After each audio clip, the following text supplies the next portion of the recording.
twoja pójdzie prezentacja, tak? Film to jest, czy prezentacja? Nie, to jest bardzo długi. Okej. Tu jest.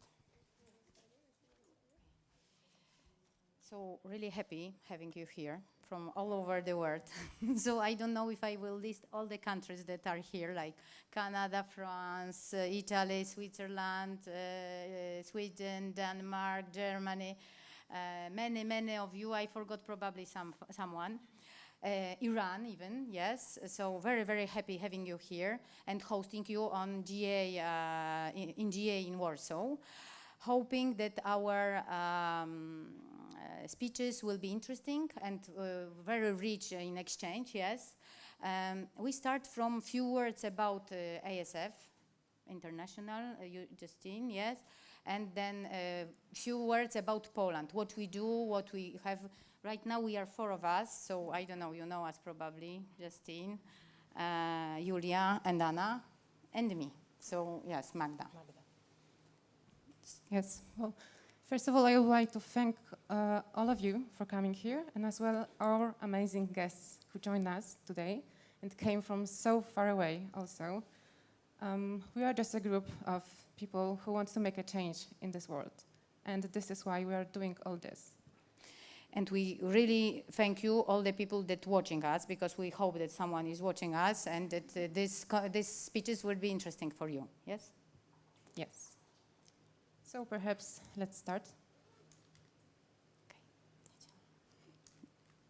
We have some problems.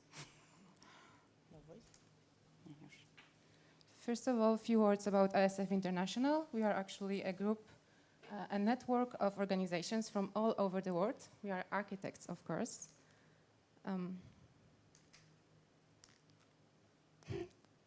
We have some technical issues, sorry.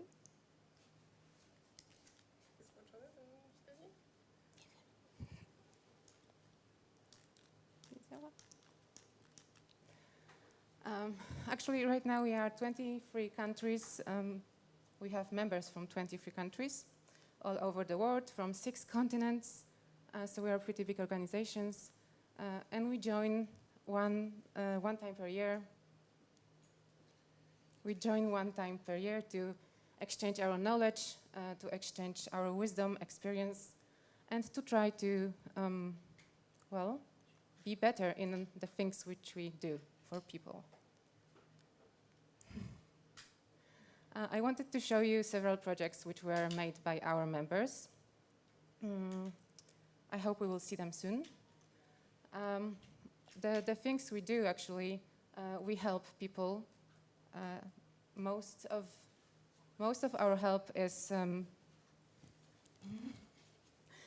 done for people who are suffering from, for example, poor living conditions, who are suffering from disasters, natural disasters, and war.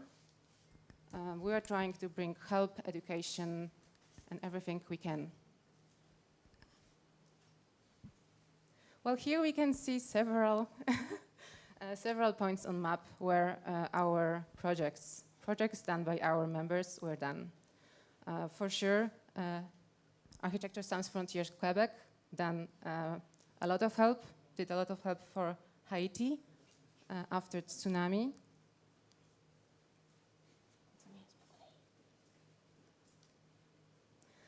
Here you can see the index of countries, actually places where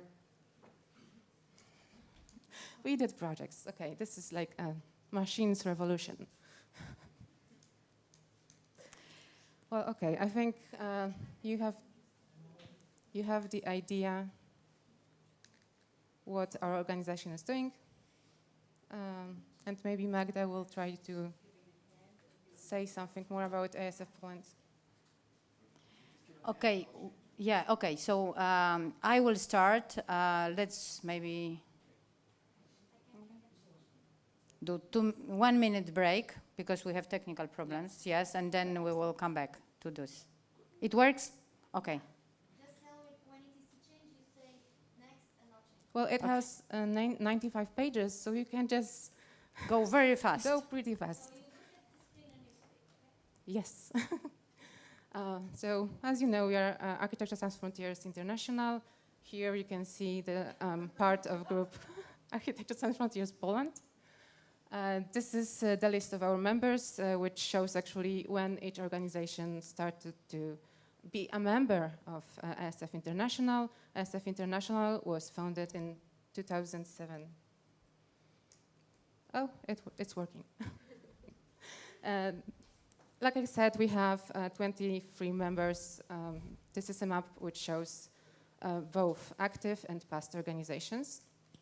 And here you can see some of projects which were done during 10 years of our activities, starting from year 2010 until 2020. So this is actually only a part of the good which has been done on the world by our members.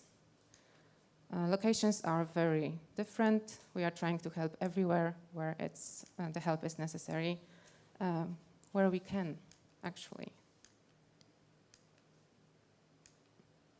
Most of these projects you can find on our website. So if you are interested, you can take a look in the internet. I think there is no point of looking at all of them now, because we are already a little bit late. So I will give the voice to Magda, who will tell you more about ASF Poland. Can we put another presentation, please, about ASF Poland?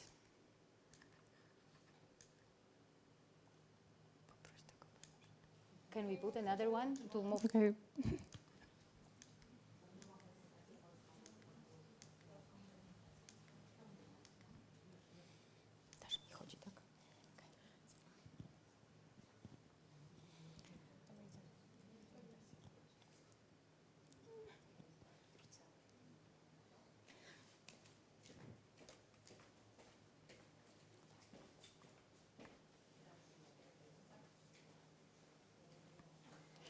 Okay, few words about Poland. We are architects, we are associated, and we are a part of a Polish Association of Polish Architects, the organization that exists over 100 years, and we are one of 25 district members of this organization, and Architectes Sans Frontières is a part of Warsaw branch, which has about 1,000 members. Of course, the most important thing and the most important, it's a man, yes? So that's what we do. We do for people, yes? Mission is similar to ASF mission. So we try to exchange knowledge, train people, and everything what we do, it's really benevolent here.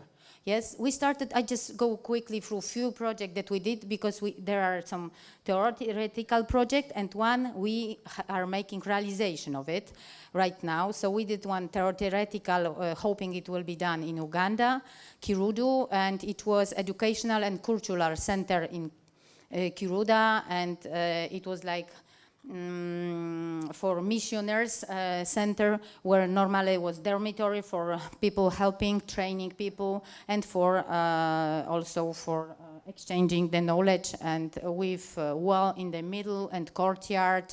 And this is the concept project we're supposed to be done now on standby. So we will see.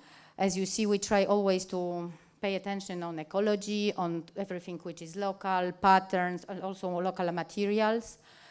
Another project was Nepal, also theoretical one. We were in contact with ASF Nepal. They had like 3 options of toilets that were supposed to do in Nepal for different sizes, from the small one to bigger one, depending on the town.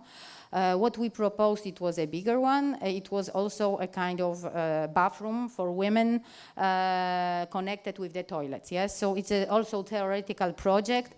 Hopefully we will have chance to do it in the future because we have potential partners that could give some finance from another thing was Togo. You see just the simple school that they have. It's such a simplicity that for us from Europe seems that it's like nothing, like just few wooden pillars, yes? This is the school.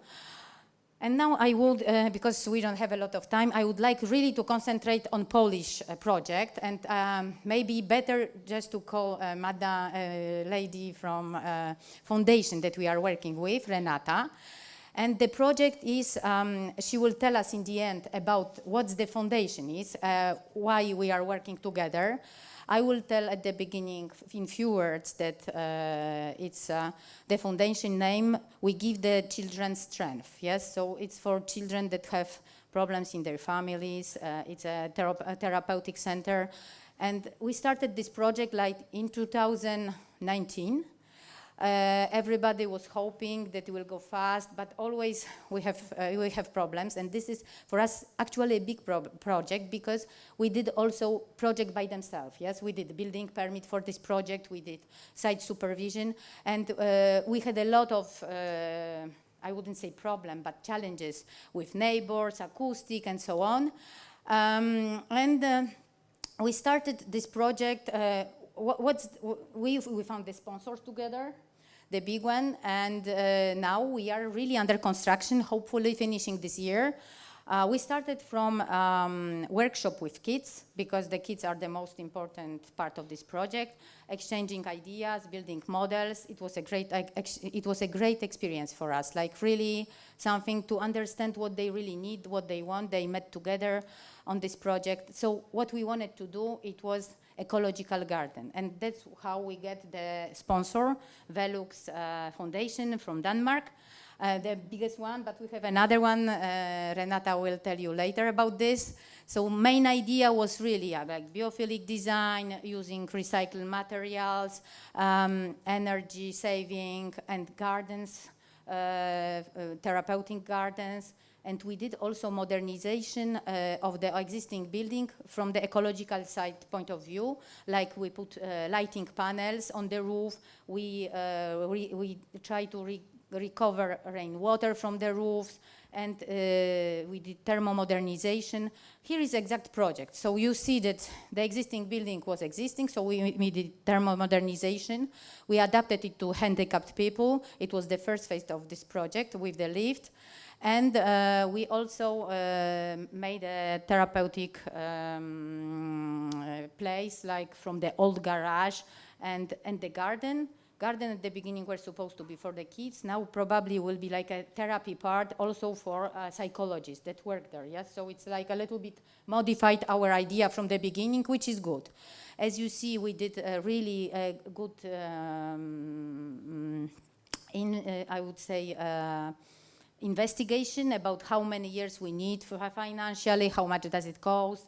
We did some ventilation, recovery, so a lot of ecological solutions, how many years we need to get money back, and so on. And this is the first phase. So the entrance that we did together with canopy, with lift.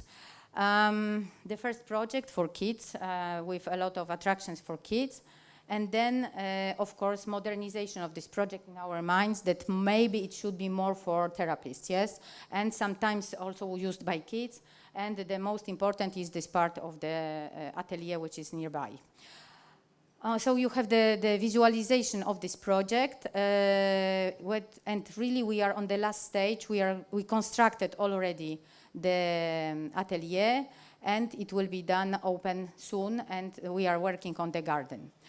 Just to tell you a few words before why we are talking about this, because for us, this organization, it is organization for children, but also organization that helps now during the war Ukraine, so helps also in the crisis. So I let talk Renata about all of it. I showed you just what we did as ASF Poland for them, and we work together. Yes, thank you, and we are constantly grateful for your help, because that was a really a very practical help for our organization that made a old commercial building that we purchased looking nice actually right now, with a nice garden, well, not yet ready, but soon will be ready, and with additional space that we can dedicate to helping children, organizing workshops and therapeutic sessions. So I will just briefly introduce our organizations, and as Magda asked me, I will concentrate on the Ukrainian response that we are involved in from the very beginning. So we are one of the biggest, I think, organizations in Poland helping children who who were abused. This is our main field of work. So we help children who were victims or experienced physical, emotional, but also sexual abuse, either from their caregivers or from third persons. I don't know if I can change. Yes, of course. Yes, okay. yes, go. Great. Okay. So actually, the problem that we are dealing with, the main difficulty with it is that we do not know the scale. And no one knows in Poland, unfortunately. So if you look at the statistic from the ministries, you will have like 3,000 children a year that are victims of crime. If you look at police statistics, you will find 51,000 children that are victims of domestic violence. If you ask children and youth, 73% of them say that at least once during their lifetime, they experience some kind of abuse, either from their caregivers, third people, or peers. So what is the problem? We think it's big, but we don't know exactly. We don't have the data, unfortunately, in Poland. So that's why we are working. Our main area is to make sure that all children have the safest childhood possible. And we have like 4 main areas of work. First of them is direct help. So we help children who were victims of abuse and who have to be part of judicial proceedings, so they have to be witnesses in court. We have 5 centers, child advocacy centers from different parties. You can know them as Child Advocacy Center or Barnahus in Europe. So this is the place where a child that is victim of crime gets all the help under one roof. So psychological, medical, legal, educational, social if needed. And 5 more centers are in preparation. So we hope that by the end of this year, we will actually have 10 centers working like this in Poland. We also run a child helpline, 116 111. This is a 24/7 helpline. And from tomorrow, it will work also in Ukrainian. So far it was only in Polish, but tomorrow we start to operate also in Ukrainian for the Ukrainian children and youth. And they know this number because this number was also operating in Ukraine. So this is not a new number for the kids that came to our country. And we also have a helpline for parents, 800 100 100. We already have, unfortunately, only Russian-speaking consultants. We are looking for Ukrainian-speaking consultants on this line too. So that was the first area of work, helping those who need help, either because they were abused or they are in crisis. The other area is prevention. So we work with parents of youngest children under the age of 6, parents who have difficulties in being parents, but who haven't abused yet. So we try to strengthen them so that they are good parents. And we work a lot with young people on the safety on the internet. And we work with organizations and institutions on introducing child safety, child safeguarding standards. In many of your countries, such standards are obligatory for each institution that works with children. Unfortunately, this is not so in Poland. So we are trying to encourage the institutions to introduce that on their own will, and at the same time working with our government to introduce it as an obligation. We work a lot with society, with communities. We run quite a lot of social campaigns, but we also work a lot with partners. And this is Magda, what already Magda showed. So this is one of the partners and very, very practical help that we are getting to expand our area of work and be able to work with more children. We are also quite vocal in advocacy, and also we do research on the problem of abuse. And this is what I want to concentrate right now a little bit more. So what was our response and what is still our response to the war in Ukraine? So we actually got involved from the 24th of February when it all started. So we tried to organize and to immediately see who is speaking in our team in Russian. We also have some people who speak Ukrainian, but we also hired Ukrainian psychologists. So from the very beginning, we were able to provide psychological and psychosocial help to children who were coming from Ukraine and their mainly moms, because they were coming mainly with mothers.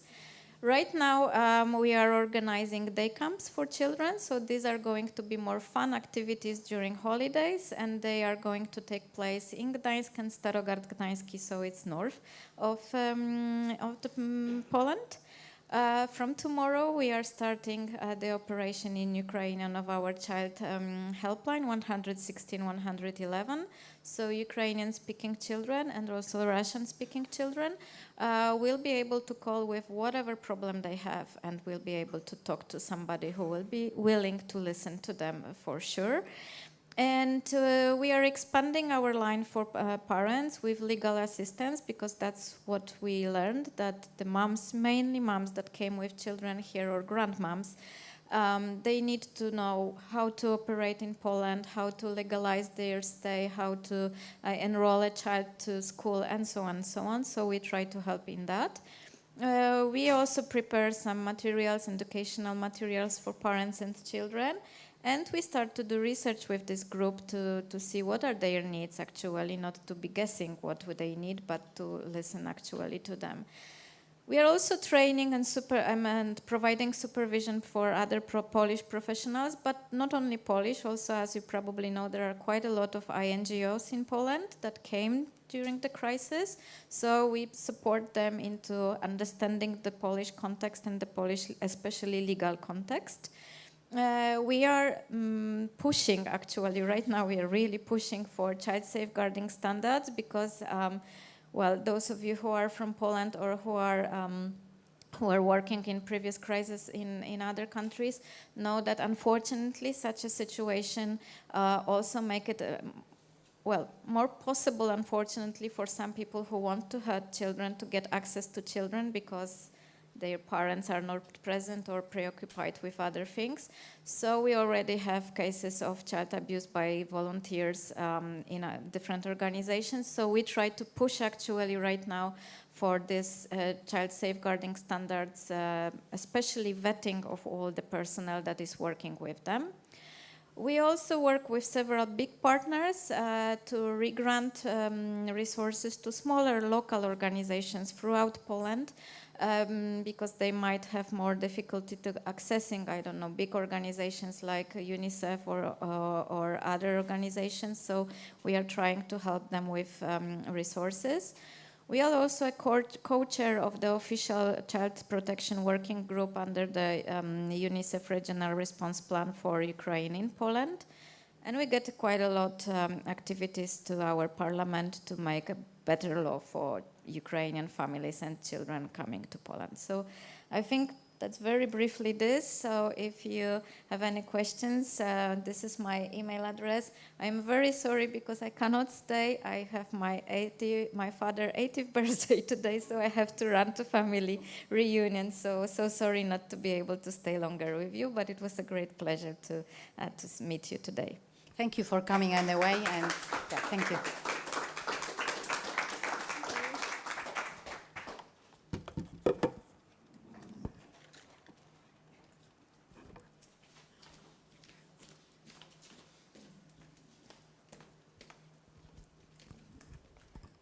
Thank you so much. So after this introduction, I think it's time to say why are we actually meeting in here today?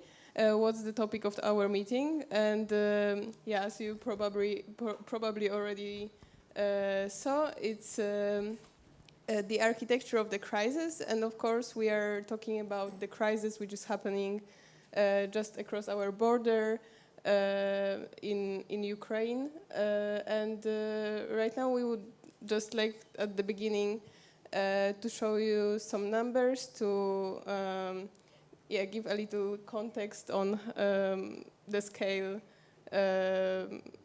of what happened. Can I have the? Thank you. So you can see in here how many people actually crossed the border to the neighboring countries. And this is data from 25th May, so basically 1 month before. Right now it's already over 4 million of people from Ukraine who crossed the border with Poland. And here you can see how it happened during the time. You can see that the beginning of March, it was basically the time when the most of the people came to Poland.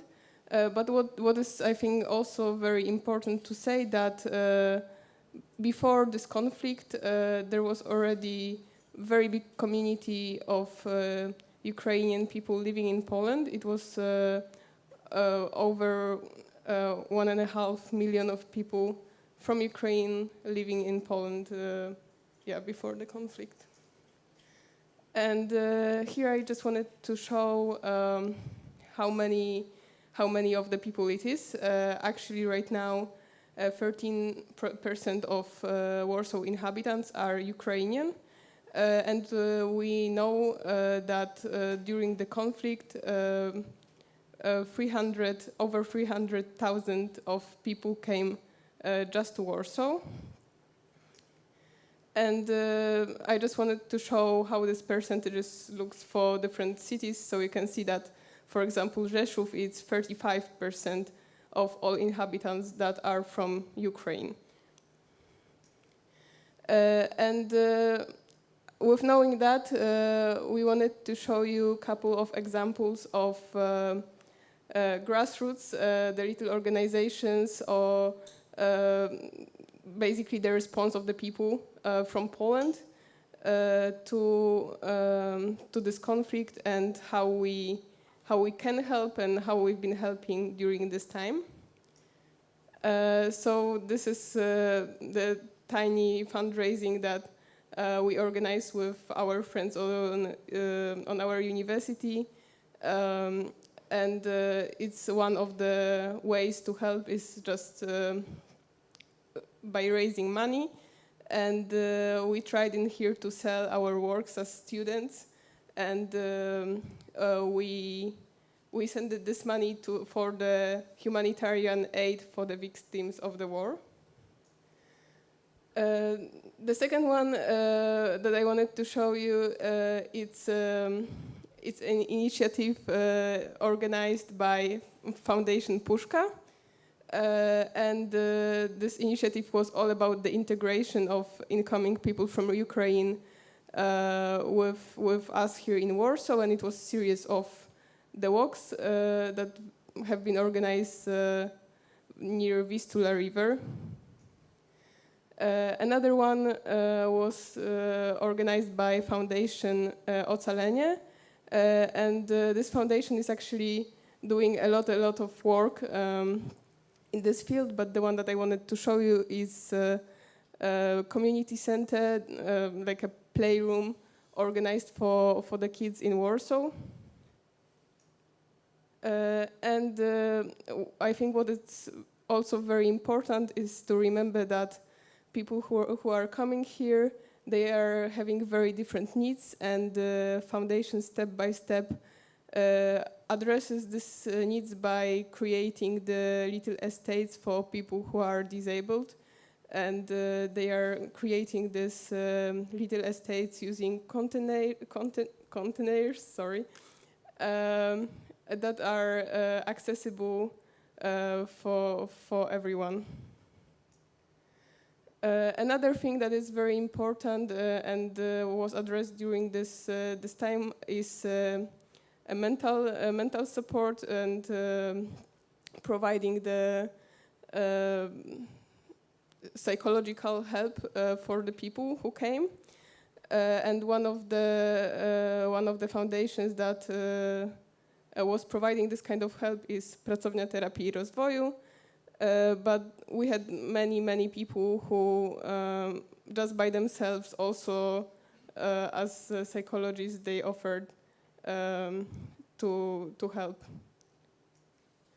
And another one which is I think very important, and I'm personally very proud of that, is basically the help from all of the families and just people who just welcomed refugees and people from Ukraine in their homes. And you can see here there is a group on Facebook. It's called Grupa Zasoby, and you could just post their post and say that you have some place in your house, and if someone is looking for a place to stay, you could stay in there. And this, just from this group, it was over 5,000 people who found their place to stay. Now we will say just a few words about Polish government response. Actually, the first impact of this situation, of course, was on the shoulders of the nation, of the people, and private initiatives, as well NGOs. Polish government and other authorities have very many ideas, but it needs time to realize them, to make them change into reality. The first government actions which were taken, it was an act, a special act, which was regulating Ukrainian stay in Poland, and it assumed that their stay in Poland could be extended from 3 months until 18 months without any other necessary documents. As well, it was assuring financial support for hosts, so private initiatives, people who decided to help people and just host them in their houses. The other very important thing was the thing that we were able to, Ukrainian could receive Polish identification number, which actually opened the door to many offers. For example, they could use Polish healthcare, public healthcare, so not paying. They had as well access to internet administration, which helped them to solve many problems and ask for help. As well, kids, because as we know there were many kids which came with mothers here, could continue their education in Polish schools. And another one was funds. For example, there is a founding system in Poland where every parents receive a certain amount of money per every kid. So Ukrainians were allowed to receive these funds as well, and many other similar funds and support, financial support. Later activities done by our government was, for example, our government was actually helping some organizations, Ukrainian organizations, to transport from Ukraine to Poland. And they took care of some very sick patients, or for example, orphanages. Like the whole orphanages were transported to Poland. All kids were saved this way. The other actions were connected with accommodation, which was assured by putting Ukrainians in public or national properties, which usually are used by Polish government and Polish national societies, and they were turned into temporary hotels, hostels. So finally, this is something which allowed Ukrainians to not stay at someone other's places, just allow them to feel a little bit more of privacy and have their own space. What is good is that later our government started to think about how to help Ukrainians if they will have to stay here a little bit longer. This is why they were added to the job offers program. So everyone who is unemployed can find a job. As well, they were opened facilities for kids where mothers or fathers can leave their kids for a day or for several hours And during this time, they can just solve problems or do anything necessary, all necessary legal issues can be solved.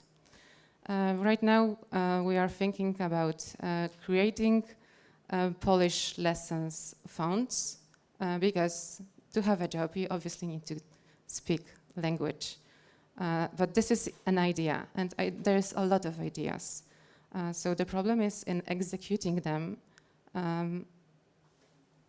But what I would like to tell you as well is that this conflict is a little bit different than others. It's in Europe. It's a completely different place than we are used to. And for example, the fact that we have an access to internet, which is very well prepared for this kind of situations. And for example, you can see here a Polish government website, which is actually very easy to look at, to find every necessary information about every kind of help which is offered. And for example, Ukrainians can find the address of reception points, accommodation possibilities, addresses, also addresses of every organization which brings help and is supporting Ukrainians, every kind of financial support which is possible in Poland, care of psychiatrists, post-trauma care, healthcare support, even lawyers support, translators, and education support. And I think that this is actually an amazing tool, assuming Ukrainians have an access to tools, to computers, to internet. They can actually find everything they need on this website. Any conclusions? Well, this kind of crisis is, of course, very difficult to manage. None of us was actually prepared for this, and I don't know if ever we can be prepared. But the strategy and communication is crucial in this kind of conflicts. Plans of our governments are ambitious and sounds very generous, but actually we will be able to find out if they were effective in a longer perspective, and we will see the results only after several months. And the question which we could ask ourselves actually is if it wouldn't be the best to join together, to cooperate together. Authorities should cooperate with NGOs for better results, to support each other. And thank you.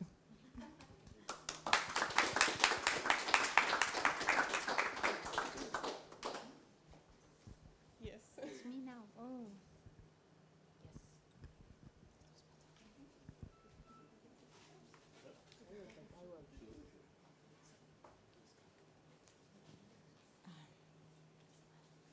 How does this work?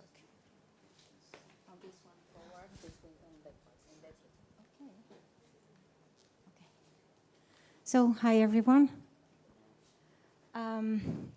When I read on Justyna's presentation, Polish lessons, what I thought was that she meant that Poland was, or Poland's hosting strategy was a lesson for the world. And I think that Polish has a lesson to give to the world. Poland, sorry. And this is what I'm going to try to show you in my presentation. So the hosting policy and the hosting attitude of Poland to Ukraine refugees is heartwarming. But what happens to other refugees? What happens to other refugees in other parts of the world? Where do they live? How are they hosted? What sort of spaces they occupy? So us as architects should ask ourselves these questions.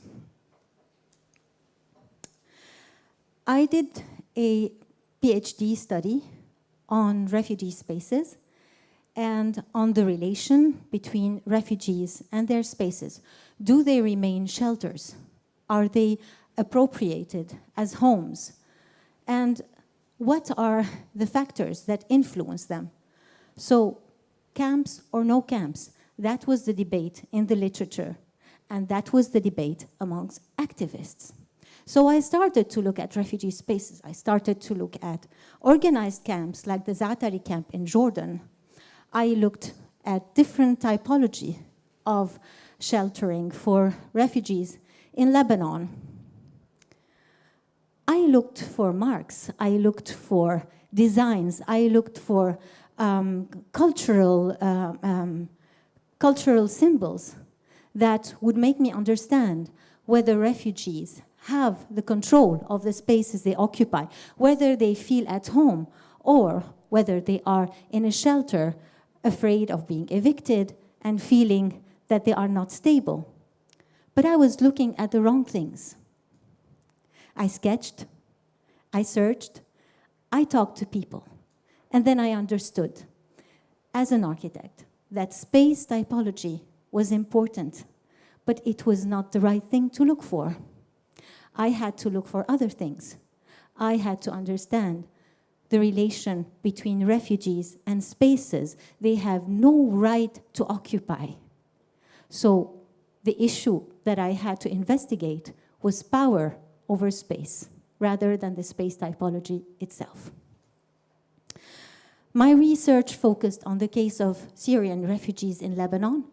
As you can see in the map on your left side,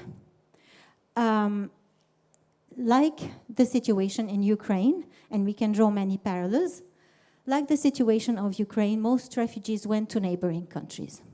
But unlike Ukraine, most neighboring countries are very vulnerable countries that adopted short-term policy settlements. Lebanon, what happened in Lebanon was what was peculiar in Lebanon, and I am not going to talk about Lebanon today. I am going to talk about Lebanon a few years ago when I finished my PhD thesis. Lebanon hosted, and now you here in Poland know what I'm talking about, hosted a number of refugees that represented 30% of its population. And Lebanon, unlike other countries of Europe, even a few years ago, before the crisis that it's undergoing today, suffered from political instability, economic precarity, and services and infrastructure due to corruptions have not been upgraded since the civil war. So what is peculiar about Lebanon and my choice to do this research on Lebanon, besides the fact that being my country of origin and me having access to information easily in this country, was that hosting strategy was peculiar. The lack of governance made the borders remain open during the few years of refugee crisis.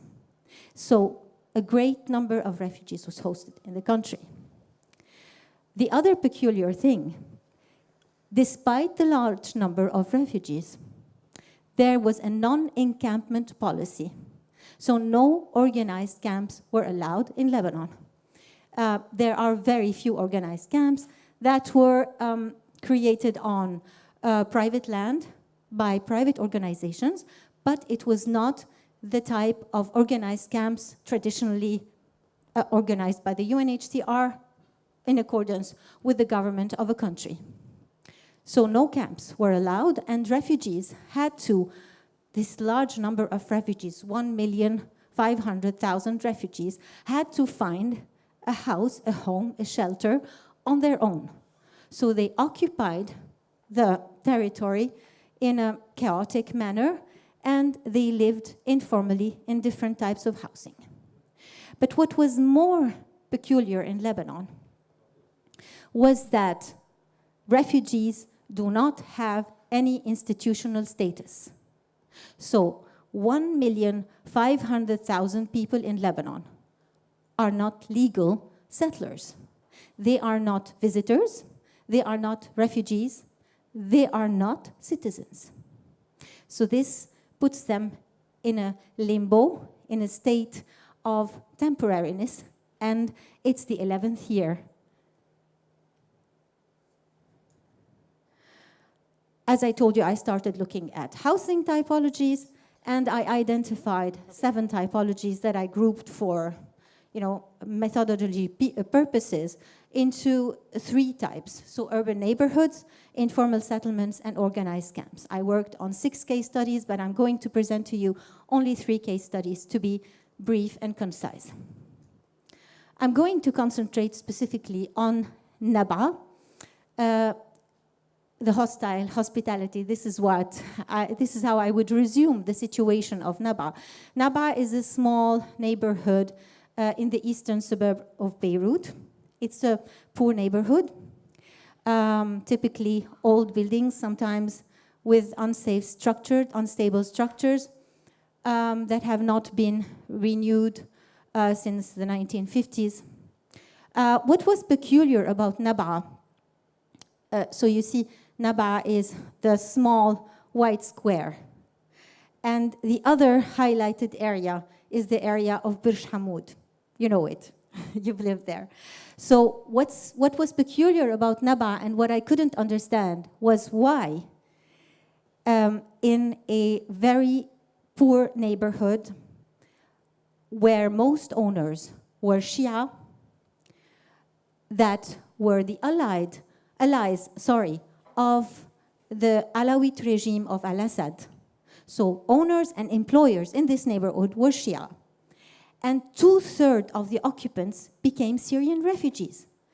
These refugees ran away from a regime and lived in a neighborhood that was kind of governed by the friends of this regime. So it didn't make sense why they didn't live in Burj Hamoud while both areas were under the same jurisdiction.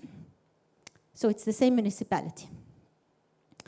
I started to ask and investigate, and sometimes I annoyed people and I had threats, but I insisted and I finally understood the dynamic of Naba.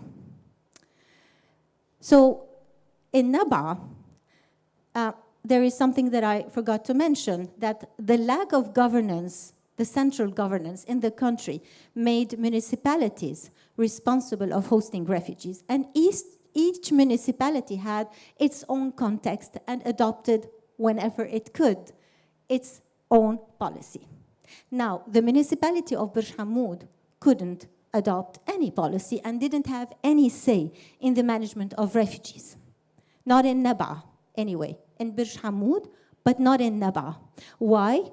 Because the weakness of the municipality, or the power imbalance between the municipality and the owner, made the owners, Shia with the Nadijans to the Hezbollah, made the owners their own, they created their own structure of governance, and they were running the neighborhood. So what they did informal transformation of apartments, informal transformation of shops, like this is a shop with a mezzanine. They managed makeshift kitchens and toilets in basements. Those apartments that they divided, they were very small rooms with makeshift kitchen and toilets. And the building we visited today shows how desperate people are, and they would accept any condition. So many families would live in the same room, which means that these families would be paying for the same apartment that was divided in rooms and that was previously occupied by a Lebanese family. They would pay much, much more money than what a Lebanese family would afford. And for the jobs, Syrians would accept less good conditions, even very, very abusive conditions in their employment. So why would they live there? They would live there because the owners and the employers would prevent the municipal police and the army to harass them. So it was a strategy of survival. They lived in this neighborhood because they were protected by their own enemies who had a financial benefit, interest in hosting them. So they lived everywhere, sometimes in terrible conditions. This is another typology of space in Naba. So even the rooftops of building were occupied. Wonderful. Oh my God. Okay, I'm going to run. So they survived, but what was the price? The price was evictions. The price was hostility from the owners and the employers who had abusive conditions and exploitation.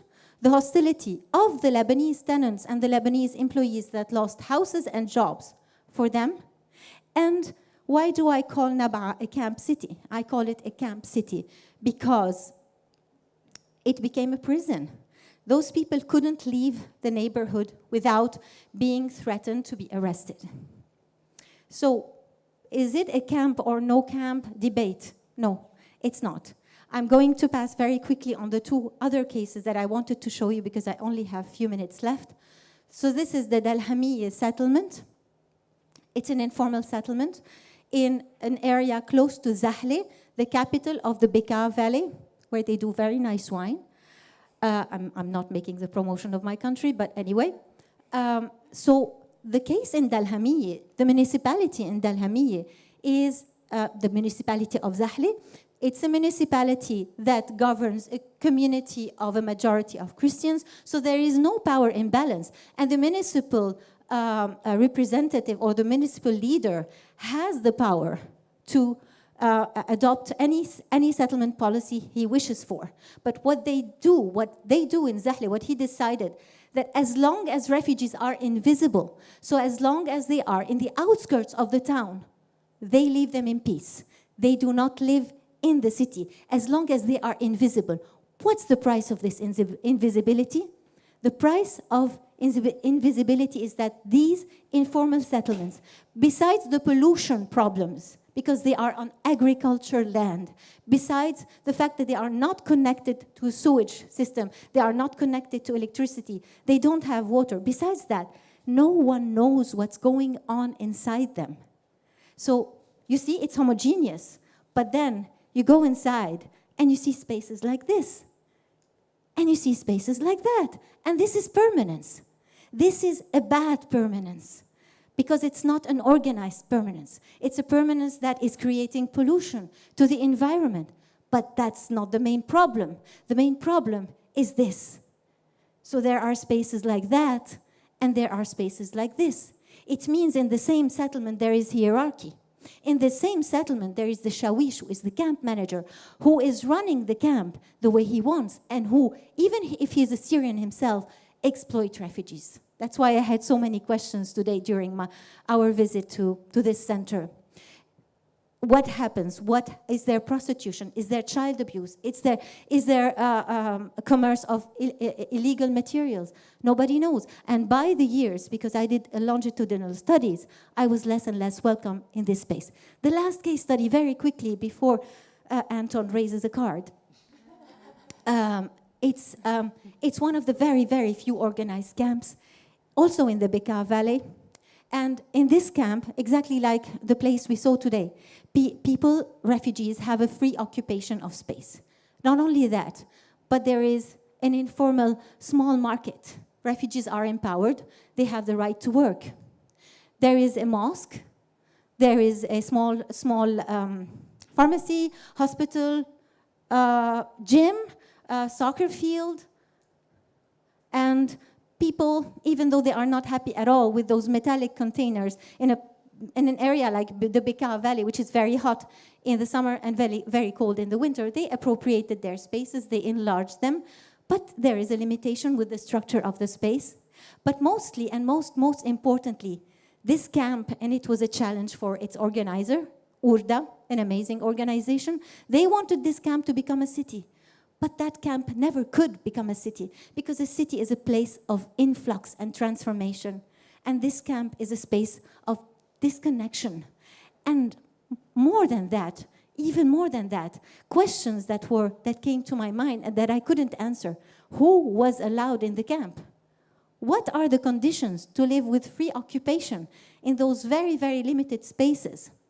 And more importantly, the minute those people came out of the camp, they had the threat of being arrested, and they found themselves without any support.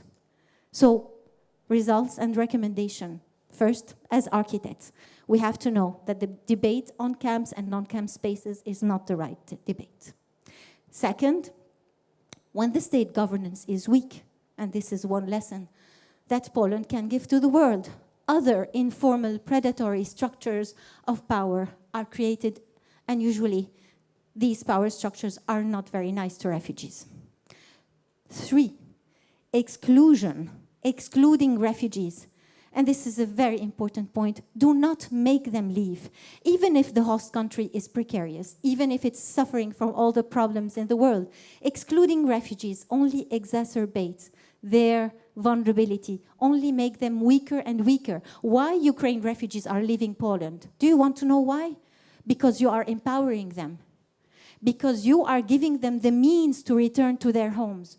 When a government excludes refugees, they increase their vulnerability, and that's the concept of hospitality that I took from Derrida, the French philosopher, and it's hostile hospitality. So everyone in Lebanon would say, we want them to leave, we want them to leave, we want them out.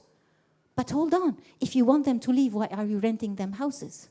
Why are you employing them in such miserable conditions?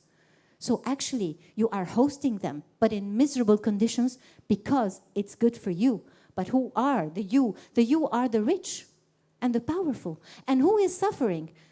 Those who are poor and low middle class, and even middle class now with the economic crisis, those people are being replaced by refugees. That's why empowerment and inclusion are central for refugees' safety and their well-being, but not only for them, but also for host communities and host governments. Thank you.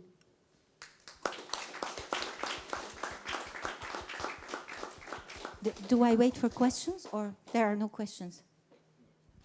Are there questions?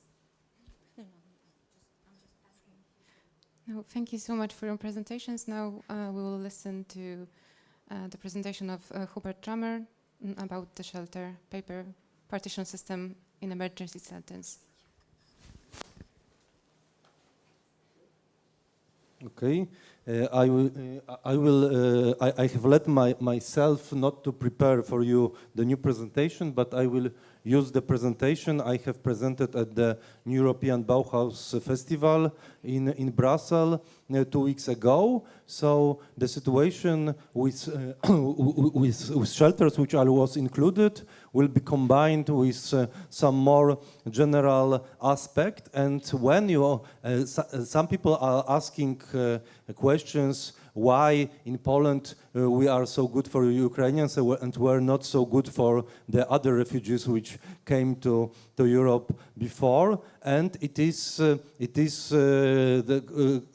are different answers, and for me the most convincing answer is this: we have the feeling that Ukrainians fight for ourselves, and instead ourselves, if they lose, the war comes to Poland. But it is also other question that it is very clear situation that it was the attack of one country against other country, and when we let this situation follow, it will mean that aggression counts. And those I find very important that Ukraine is included into different that politicians of different countries follow Polish politicians in visit in the Ukraine.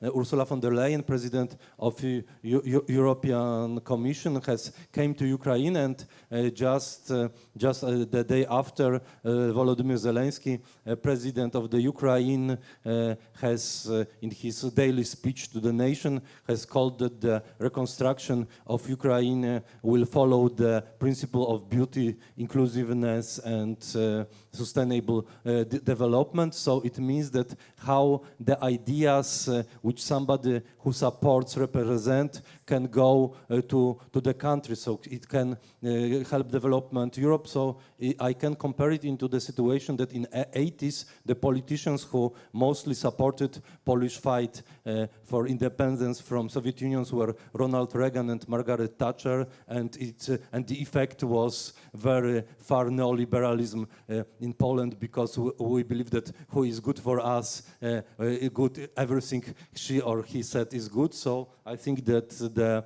strong presence of Ursula von der Leyen can be good for her ideas also in Europe. And as Ursula von der Leyen came by train via Poland to Kyiv, also the very big numbers of refugees, as it was shown in previous presentation, were coming to Poland. And first place of the activities I will tell you about was Chełm, one of the cities where the White Gouge trucks and where the rescue trains were coming to Poland.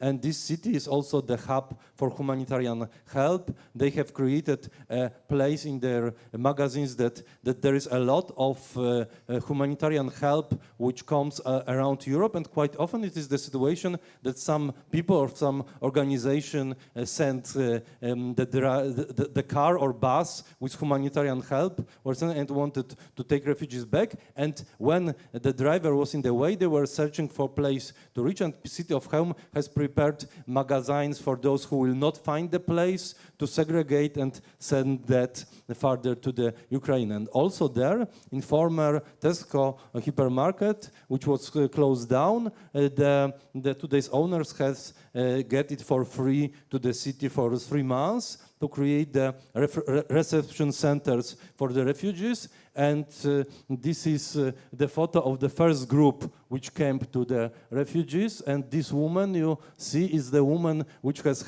showed me in her smartphone the photo of her house in Kharkiv when there were ruins and there were only towers of staircases and bathroom. And in that bathrooms she has passed the bombing. She was 3 days in the metro station and then traveled with her daughter and the daughter of her sister and the children to this place. And they were housed in the, and this is this in which I was active, that there are the partitions. This is the system which was invited by the Japanese architect Shigeru Ban for the victims of tsunamis and earthquake. And as I'm a member of high-level roundtable of the European Bauhaus, and he has written that it's time to use it for the refugees on the camp, and he sent an email on the 2nd of March, and on the 10th of March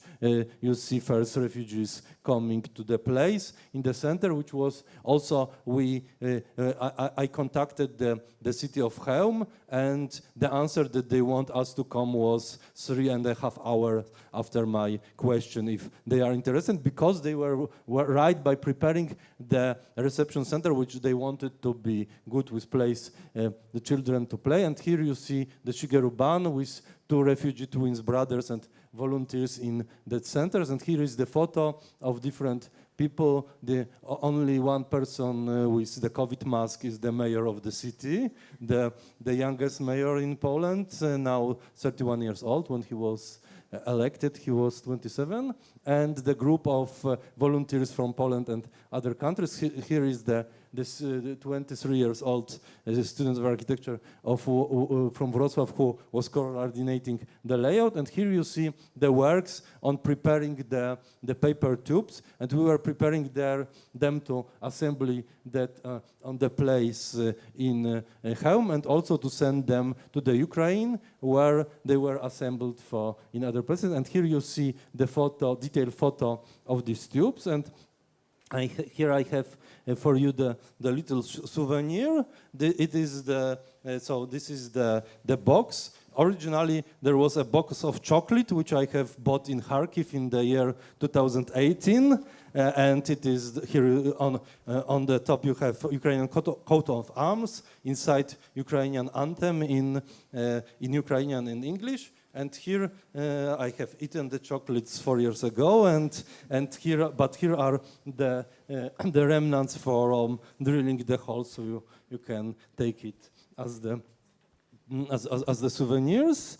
And And here you see the preparation, the different, and Isaac Bashevich Singer, the Nobel Prize winner, was connected with the city of Chełm, and he has written that whole world is the big Chełm, but at that time I had a feeling that the Chełm was the small whole world, because there was a lot of people from all around world who immediately came to help the refugees. This guy drilling the hole is the Swedish helicopter pilot whose work is 1 month's duty and 1 month free. And then he came with the group from Protestant church to help refugees in Poland, and they were helping us in Chełm. And then afterwards we have had problems with fire authorities, which that the chief of Polish fire authorities has seen in television and asked the town chief of fire authorities to check if it is fire certified, and it was not fire certified. And then the city of Chełm has to replace our curtains with the fireproof materials, and we have sent this not fireproof to the Ukraine. So it's a bit similar to the situation as Germans were saying the same products of worse quality to Poland than in Germany. So we sent to Ukraine the not fireproof curtains. And here you see this after the changes. And it was also made in our other places. This is the railway station in Wrocław, where there is a gallery of art, which for sometimes opened the space for the places for refugees. And one woman from this gallery has said us that he has seen that after installing the curtain, he saw people crying, that people were ashamed to cry when they were together in open space, but when they were isolated in smaller cabins, they were brave enough. And then, as I said, we have sent the material to Ukraine. It was installed there at least 16 places, 12 in Lviv, 2 in Umań, 2 in Czerwonogród, and here you see the same curtains which were in Chełm before.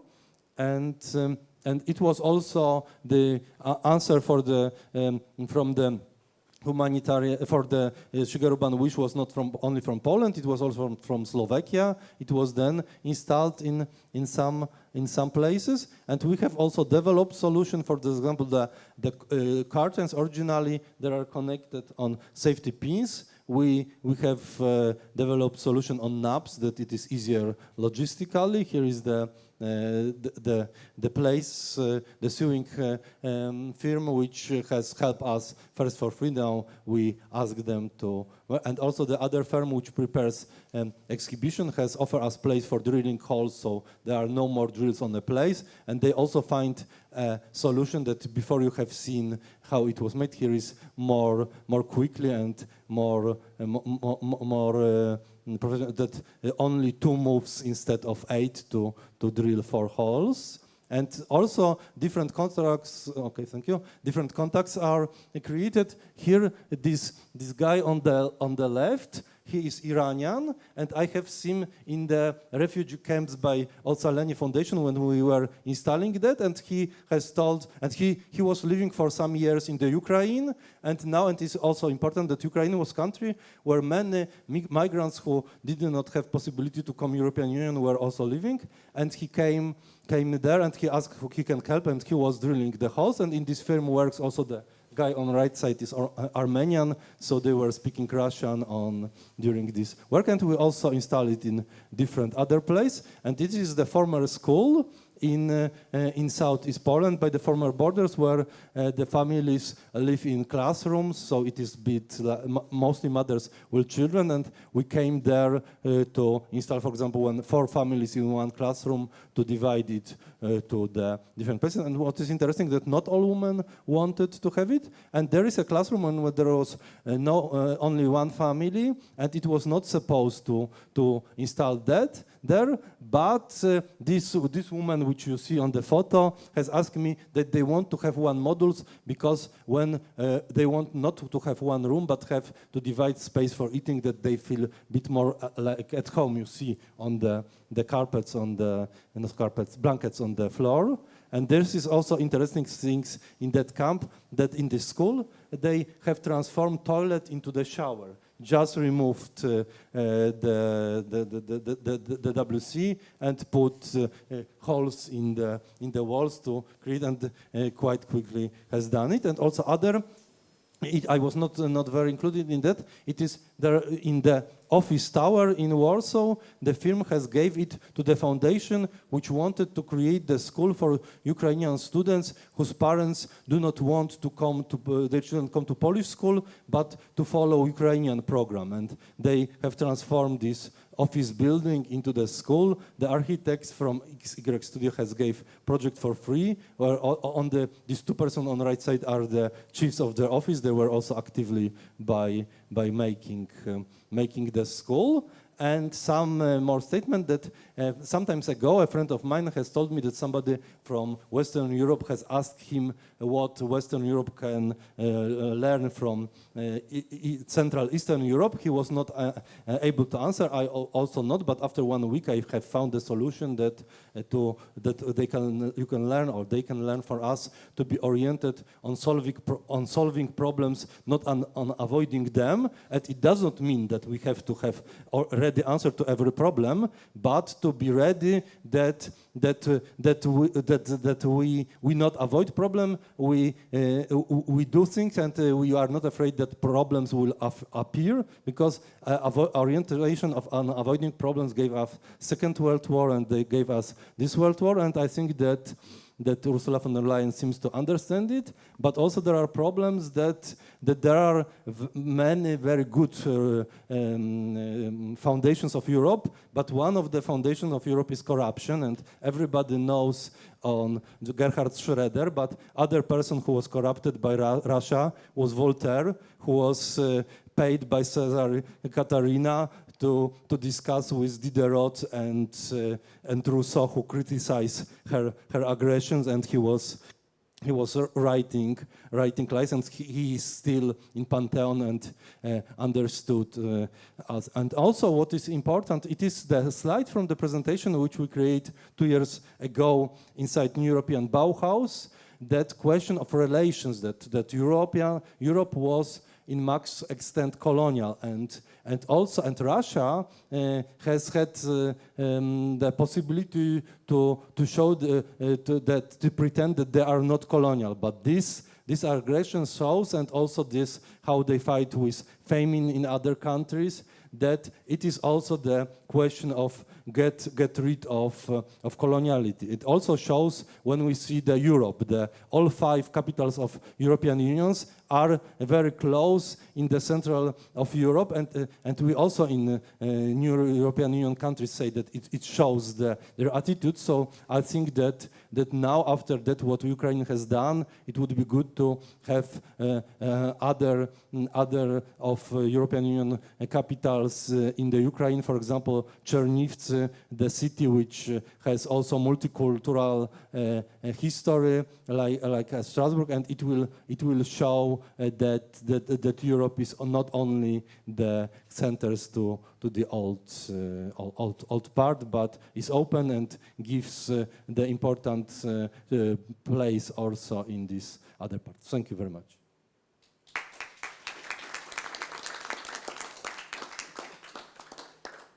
Thank you so much, Hubert. Hubert actually was supposed to be at World Urban Forum today, but he decided to join us and show us his presentation, so we are very grateful for it. Right now, we will make a short break for coffee, and presentations will start at 3:45.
Okay. So, Ali, I would like to ask you to tell us something more about York University trainings. Sure, thank you very much.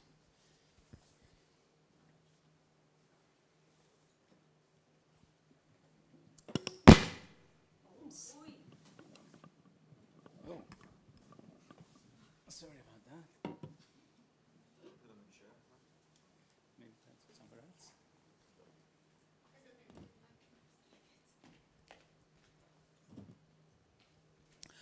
All right, good afternoon, and thank you very much, everybody, for being here. And first of all, I would like to thank our host here, ASF Poland, and also ASF International for inviting me for this session.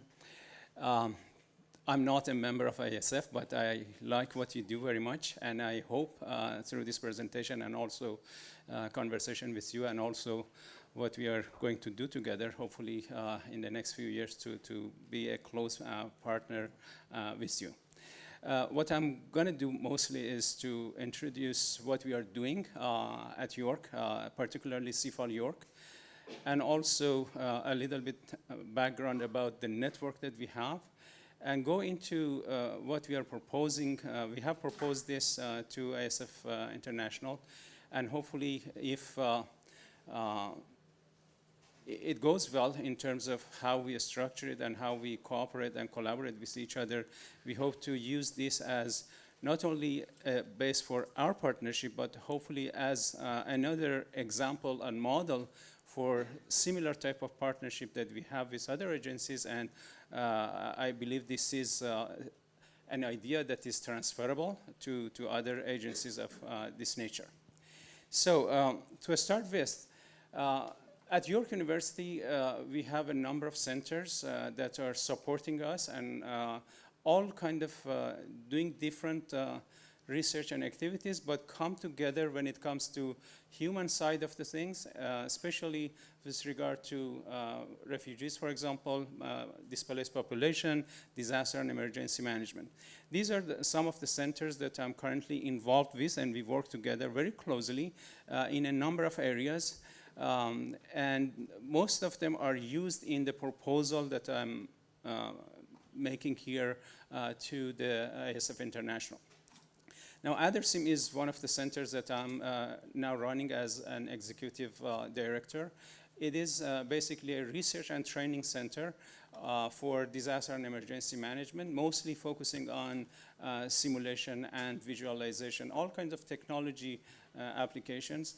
We are building one-of-a-kind center at York.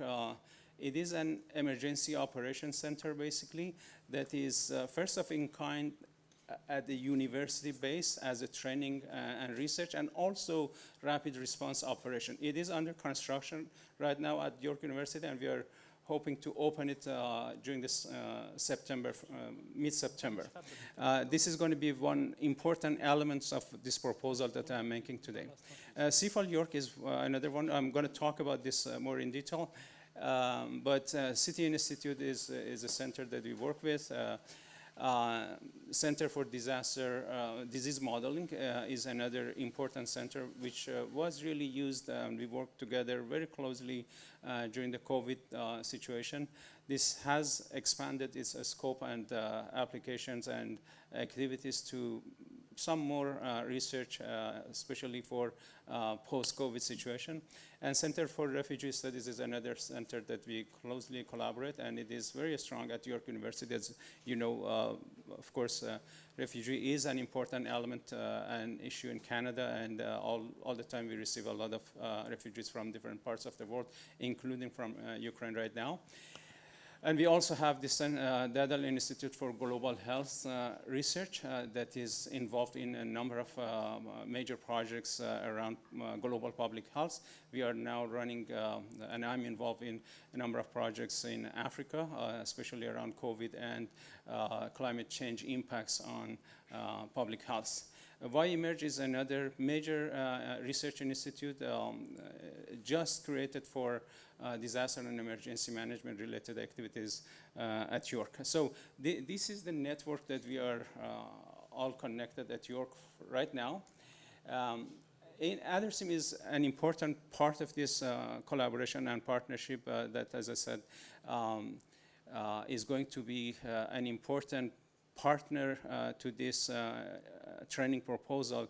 What we do basically here is we run and develop all kind of simulations with regard to different aspects of disaster and emergency management. Indeed, an important part of this is what we call it evacuation simulation, as well as population displacement. I have not listed it here, but one major project that we did, for example, previously during the Iraq situation, we did a simulation of a Mosul displacement operation. Or liberation operation, and the impacts of population displacement around it. We had partners asking us, for example, where do we expect to have a wave of refugees going to, and we did a simulation to show how population will be going into different directions, because those reception centers wanted to know where they are going and how best they can provide the support. But mostly during the COVID situation, we had a number of different types of simulations for different agencies.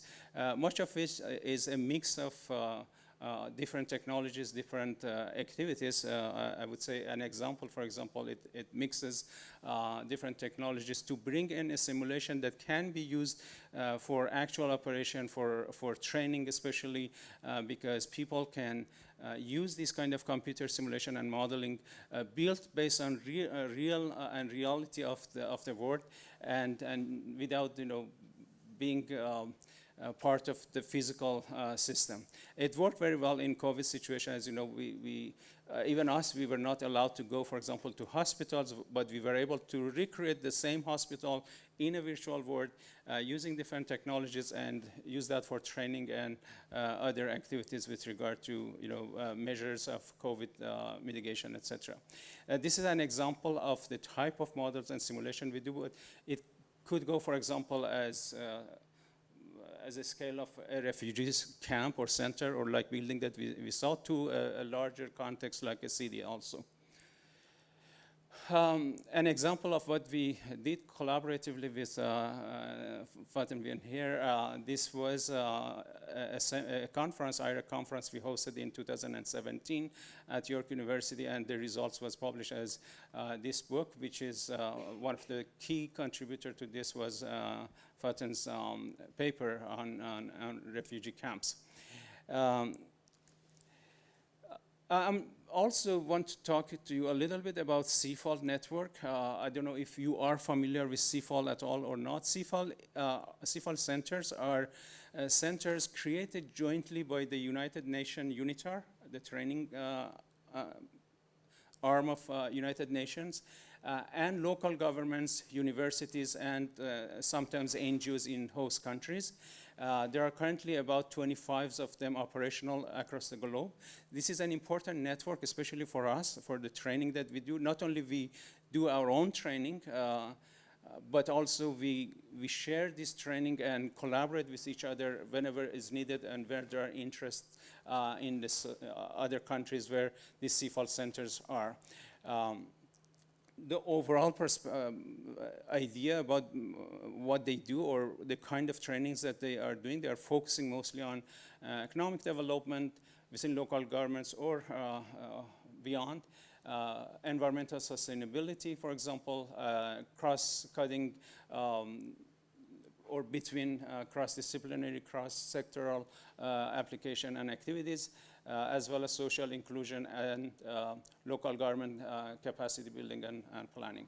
So these are what they do. At York University in particular, we are focusing on 5 key areas, one of which, for example, is disaster and emergency management related training. And there are, of course, others like training on equity, diversity, and inclusion, entrepreneurship and economic development, as well as advancing sustainable development. So these are the focusing areas, but what we are now working mostly, I mean, although it is very difficult to segregate these elements, most of the time the trainings that we offer are kind of a combination of a number of these, but one that is, of course, important is the disaster and emergency management part. Now, the way we are currently structured is not very complicated. We have a board, and also which is composed of UN representatives, York University, and our local partners. And we have several, what we call it, advisory committees for each of those sectors. And we have, of course, on the other side, the executive team that runs the centers, and I'm part of that executive body right now. Most of our works are around training, although we can be engaged, and we are engaged in research, especially the research that is going to be having sort of training elements and knowledge sharing activities. Thank you. We divide them into what we call it learning events and non-learning events. Our learning events are kind of courses, seminars, webinars, etc. It could go up to certificates and even degrees. UNITAR itself, of course, offers a number of degrees. Some of the CFAL centers also have degrees. So these are, I'm explaining this because I want to give you enough context for what I'm proposing, and hopefully working together. We are running a lot of, currently, a lot of webinars, seminars, courses related to different aspects of our focusing areas. These are just a snapshot of some of those training activities, but it's a really long list of what we are doing. These are some that we are doing right now on different areas, especially, for example, recently we are doing a major series on transportation, equity, and justice. And you see the flavor and key elements of our focus are really those human justice, equity, inclusion, all those kind of things that are not necessarily covered under regular practices here and there. And the trainings are important for those. Now, what we are working on, we are working to create what we call it CFAL York Rapid Response Training Program. It is not only for what we are proposing to ASF International. It is a program that we want to run it across our focusing areas. But the idea behind this is to make sure that the training is rapidly available to areas of extreme and quick need. That's the idea.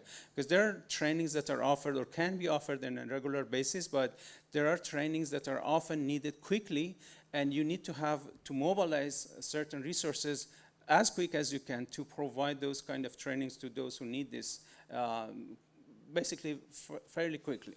And we are building this program hopefully to fill this gap in these areas, and also especially in the areas that, for example, ASF may need, and we can work together to identify and quickly work on them. These trainings could be in a number of formats, like face-to-face in our site, or in the on-site, or online of different types and formats, depending on the needs, depending on feasibility, depending on the logistics, all these kind of things being considered. Now, this is our flow chart for how this would work if we specifically working with ASF. The idea is that we have our centers, the centers that I mentioned already, monitoring the situation. This monitoring of the situation happens in, of course, collaboration with ASF members across the globe, so that as soon as something urgent, important happens, and it doesn't have to be a crisis, it could be any social intervention or architectural intervention that requires quick response training. And we identify them, and our internal group, including, for example, ASF members or representatives, we assess the situation and see if there is a need for training. If that training is needed, then we mobilize resources around what kind of trainings are needed, how this training can be implemented, develop the materials for training. This training could be of different kinds that I mentioned. And if we feel comfortable that this is what we can do, this is what is feasible, at the speed that we want, we go ahead with the implementation. CFAL York, that is the training body that I mentioned about, and I'm currently responsible for that. We take care of the promotion, development of the materials, putting everything together, and then make it, publicize it, and bring the trainees or go to the trainees wherever it's needed. So that is what we are making as a proposal, and I think it has been already discussed among you probably in previous meeting, but we are hoping and looking really forward to this collaboration. As I said, this is a program that is wider, but we are hoping to at least start maybe with some projects first with ASF, and learn from it and expand it to and make it robust and long-term possibility. And you know, as you, I'm sure, explored these days, there are crises happening, situation unforeseen before, and there are lots of training needs, some of which, of course, relates to architecture and so on. And if we are prepared and we have mobilized resources and a structure is there so that we can quickly come together, build the trainings that are needed, and doesn't have to be us, it could be in partnership, collaboration, and participation of those who actually need this kind of trainings themselves. So this is our vision, this is what we want to do, and let's do it together. We are really looking forward to this collaboration, and I'm hoping that we can start the first project on this line with ASF. Thank you very much.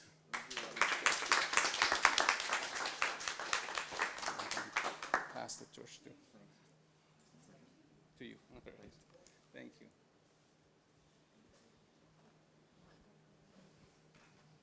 Okay, thank you so much, Ali. Right now, our speaker is going to be Michele Di Marco, and he will say about World Health Organization training.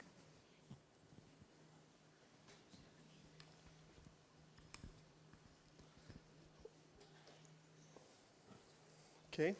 Well, thank you very much for the invitation. Thank you to the ASF International and Poland for the hosting. And it's a real pleasure to be here. Unfortunately, I don't have any souvenir as the previous speaker.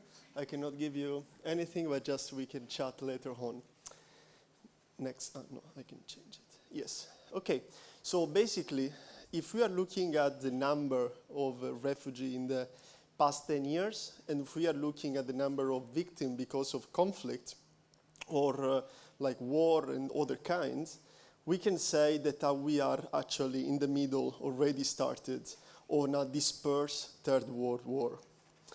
That war is permanent, it's unconventional, it's asymmetrical, and is local and mobile.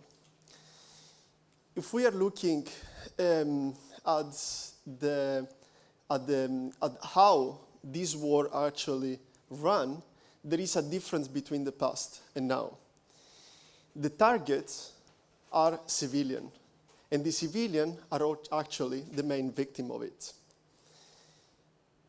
And at the same time, it's not just about the civilian, it's also about like the cities. If we are looking about what is happening now and what is happening before, we can testify that this is the period of a urbicide, so the killing of the city.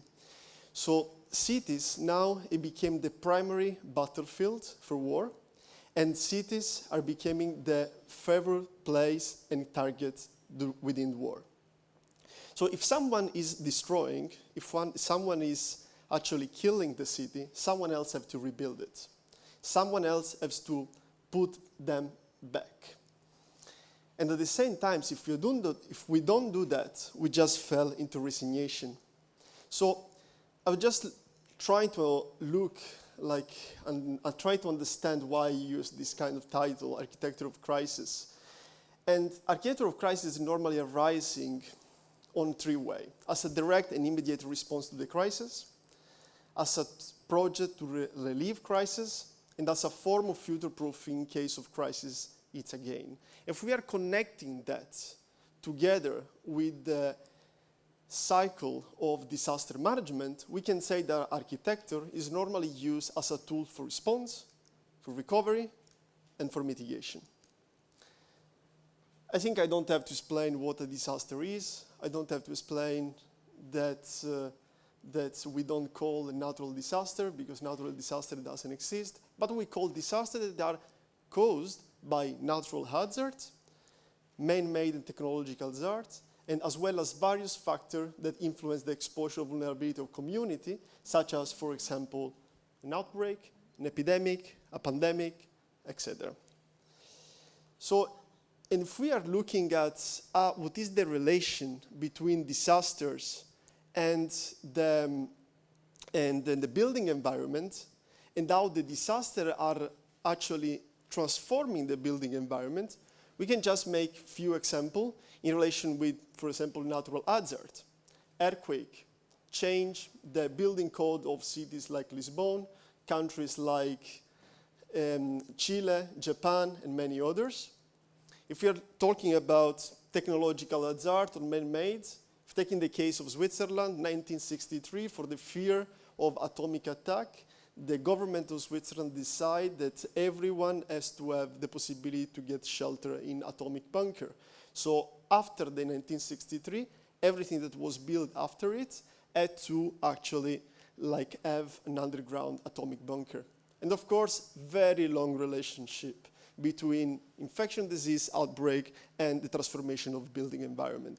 Starting from the Athens of the 4th centuries with the typhoid fever that killed 2/3 of its population, continuing with the Hansen disease in the Middle Age, continuing with the bubonic plague, the so-called Black Death, that actually killed 1/3 of the European population, pushing the transformation of demographic chart and contribute to the collapse of the feudal system.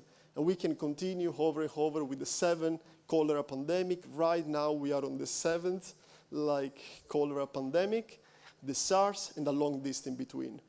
So just 2 examples on how that was actually happening, this transformation. 31st of August 1854, in the neighborhood of Soho in London, a cholera pandemic happened, and after just 3 days, 127 people die. After 10 days, 500 people die. And at that time, Dr. John Snow, a medical doctor, started to talk with the neighborhood, the people living in the neighborhood.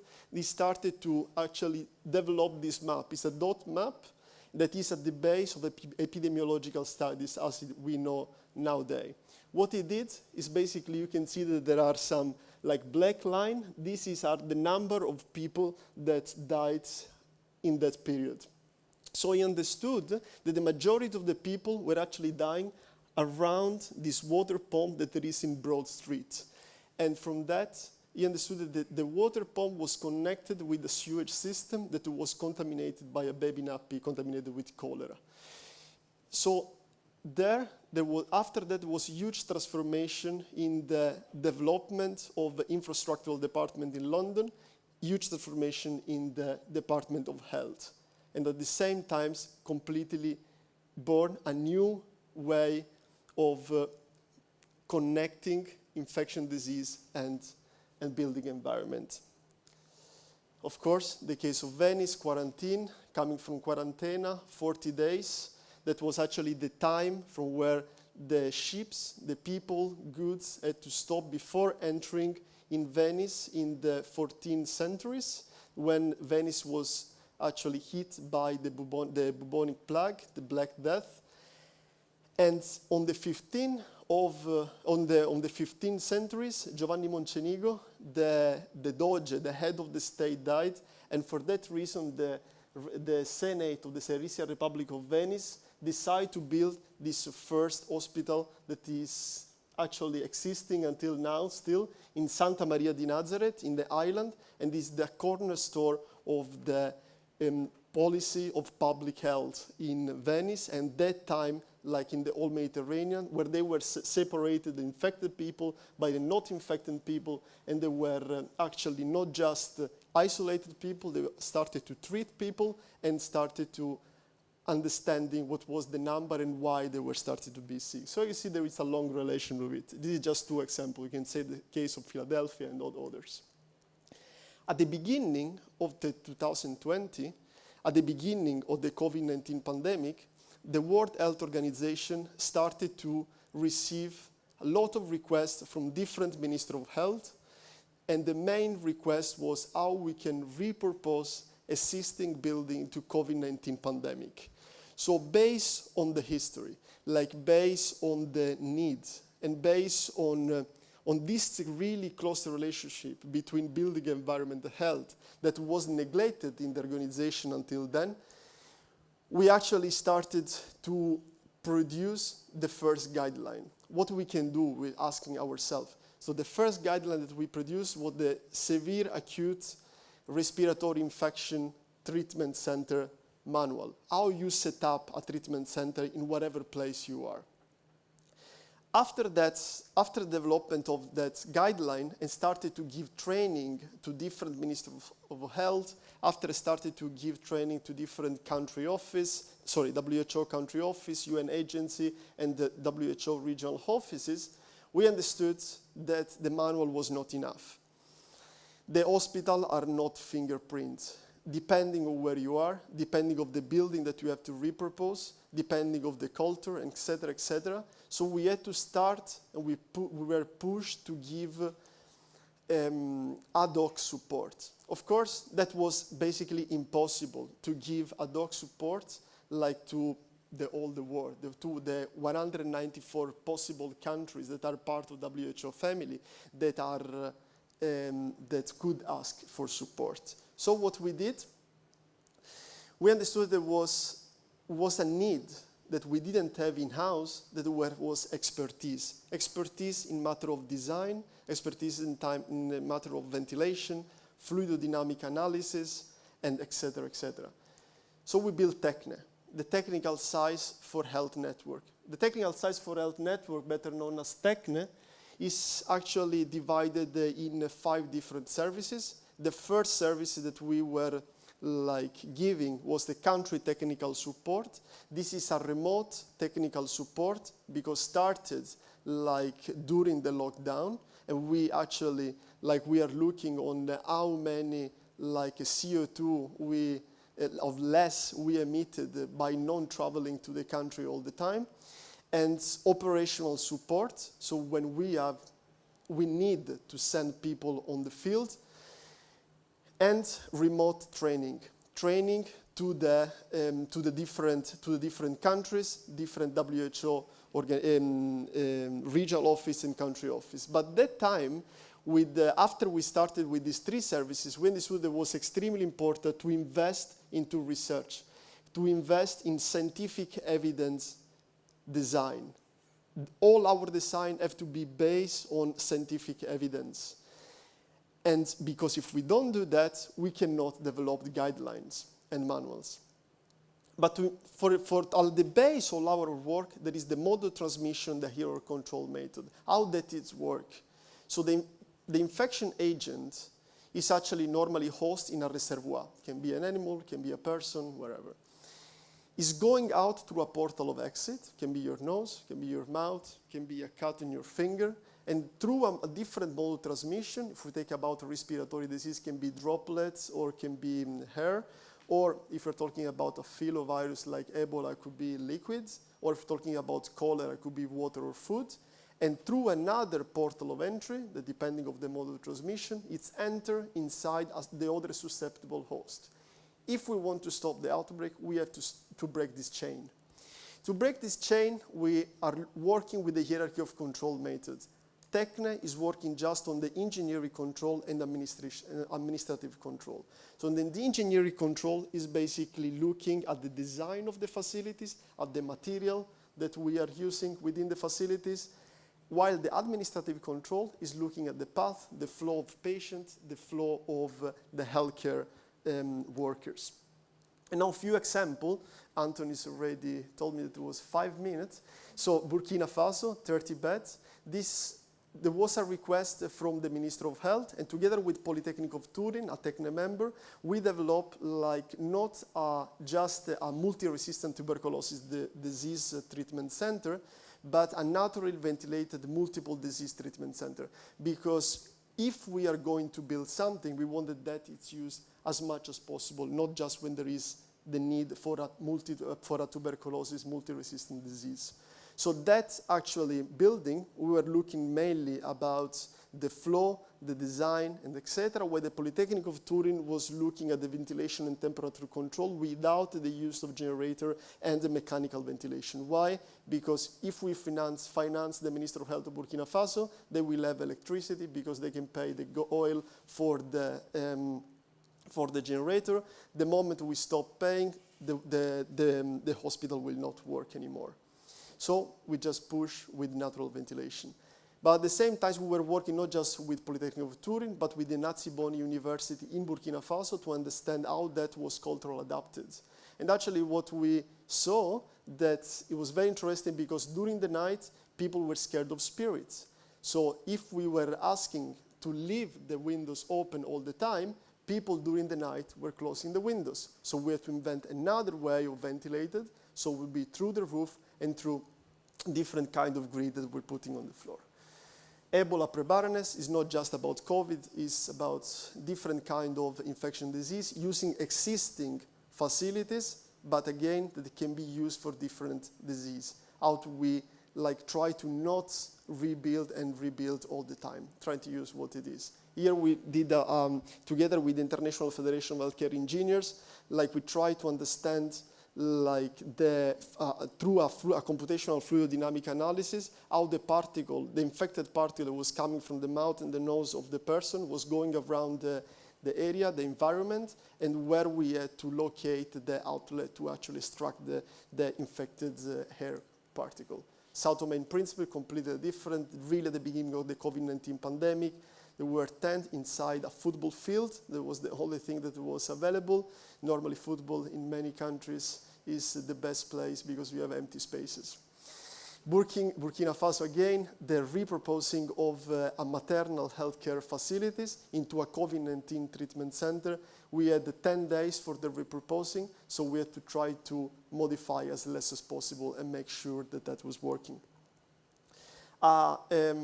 We received a very strange request by the UNHCR. They wanted to use the rub hole, basically the tent that were normally store goods or food and etc., into a COVID-19 treatment center. Of course, there was no windows. Ventilation was very poor. And we have to try to invent what to do. So try to open windows into the rub hole and try to understand how to separate severe cases that need the aerosol generation procedure so that it's actually meeting aerosol instead of the other that were more mild cases. Quarantine center just outside, a project we did for IOM, a quarantine center outside of a refugee camp. So before the people enter in the camp, they have to quarantine for 15 days. So what we try to do is to have a courtyard form so that the isolated patient can actually talk between each other at the same time as being isolated and respecting IPC measure, infection prevention control measure. This is a project we have together with UN Habitat in Mozambique on a safer hospital. And together with the Minister of Health, we are looking not just, of course, at the natural hazards, because one of the main problems, of course, is a cyclone and roof that is flying all the time and more every year, but try to understand how we can look at primary healthcare facilities and make them the first step if another outbreak is happening. For example, cholera, it's happening very often in Mozambique after the flooding. What we are doing in Ukraine, we are looking at short, medium, and long term. On the short term, we are looking at remote assessment of healthcare facilities in eastern area and supporting our preparation. In the medium term, through multi-purpose temporary facilities, and we're talking temporary, it's at least 2 years with a winter in the middle. Trauma, they can be used as a trauma and post-operational care center, as a rehab center, but at the same time, in case of needs, cholera could be one of the possibilities that it's happening because of pure sanitation, of course, cities were bombed, and the infrastructure is very poor, and at the same time, they can be used while the main healthcare facilities are being rebuilt, they can use this multi-purpose. In the long term, it's a recovery plan, 2022. We are looking with the Minister of Health on how to think ahead and prepare in the recovery and reconstruction phase, just of course in a matter of health, through the rehabilitation of damaged healthcare facilities and design of new care facilities based on modern approach and technology. All of that was done for free, like by the World Health Organization and its partner. All countries, like all like different kind of UN agency, didn't pay a penny for that. And that is just because we're working in a very close relationship, like with pro bono agreements, and like with expertise that we didn't have in home, and with expertise that are like, for the majority of the case, not even in all the United Nations. What the TechNet started just really focused on COVID-19, but now, like looking at the potential that the ad is working now, of course, on infection disease of different kinds, on the complex emergency, like for example, conflict, etc., in the case of Ukraine, and at the same time, like in case of natural hazard, such for example, the cyclone in Mozambique. And that is extremely important. We are working in a very multidisciplinary way. Our teams are normally full of medical anthropologists, architects, engineers, medical doctor, epidemiologists, data scientists, etc. The plan for the next 5 years is to have at least one TechNet member in all of the 194 WHO countries, and that is because we want that the Minister of Health can be connected to the different kind of institutions that are present in country, but at the same time they can rely on the full network and not just on one institution or just on the World Health Organization country office, regional office, or HQ. So we believe that the only way to go, we believe that the only way to succeed in such a complex way, I was talking at the beginning of the way also like the form of war is changing, at the same time like our city, as it was in the case of Venice at the beginning, like they are very like prone to receive infection disease because there is a lot of movement, many of them they are becoming like trading center. The only way to do that is to do it together. The only way to do that is to do it in partnership. The only way to do that is to do it with the high level expertise to be offered to everywhere at the same times in anywhere in the world. We believe in knowledge equity and we believe in sharing knowledge.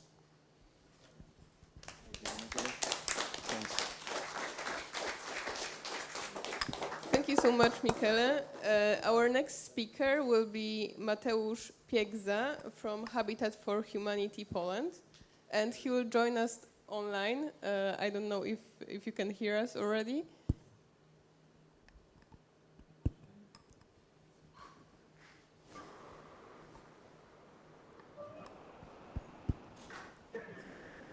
Hello, everybody. Do you see and hear me well or not? Yes, we do. Thank you. Okay, so I would like to show my presentation. And another correct question from my side. Do you see my presentation?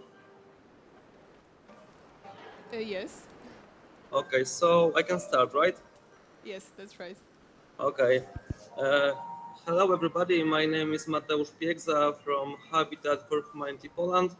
And today I would like to present a short presentation with title Ensuring Accommodation for Refugees Arrived from Ukraine Following the Russian Invasion. Habitat for Humanity Poland is a part of international net which called Habitat for Humanity International. This international organization was founded in 1976 by Millard and Linda Fuller in Georgia as a response to economic crisis in the USA and also as drastically situation housing in Africa.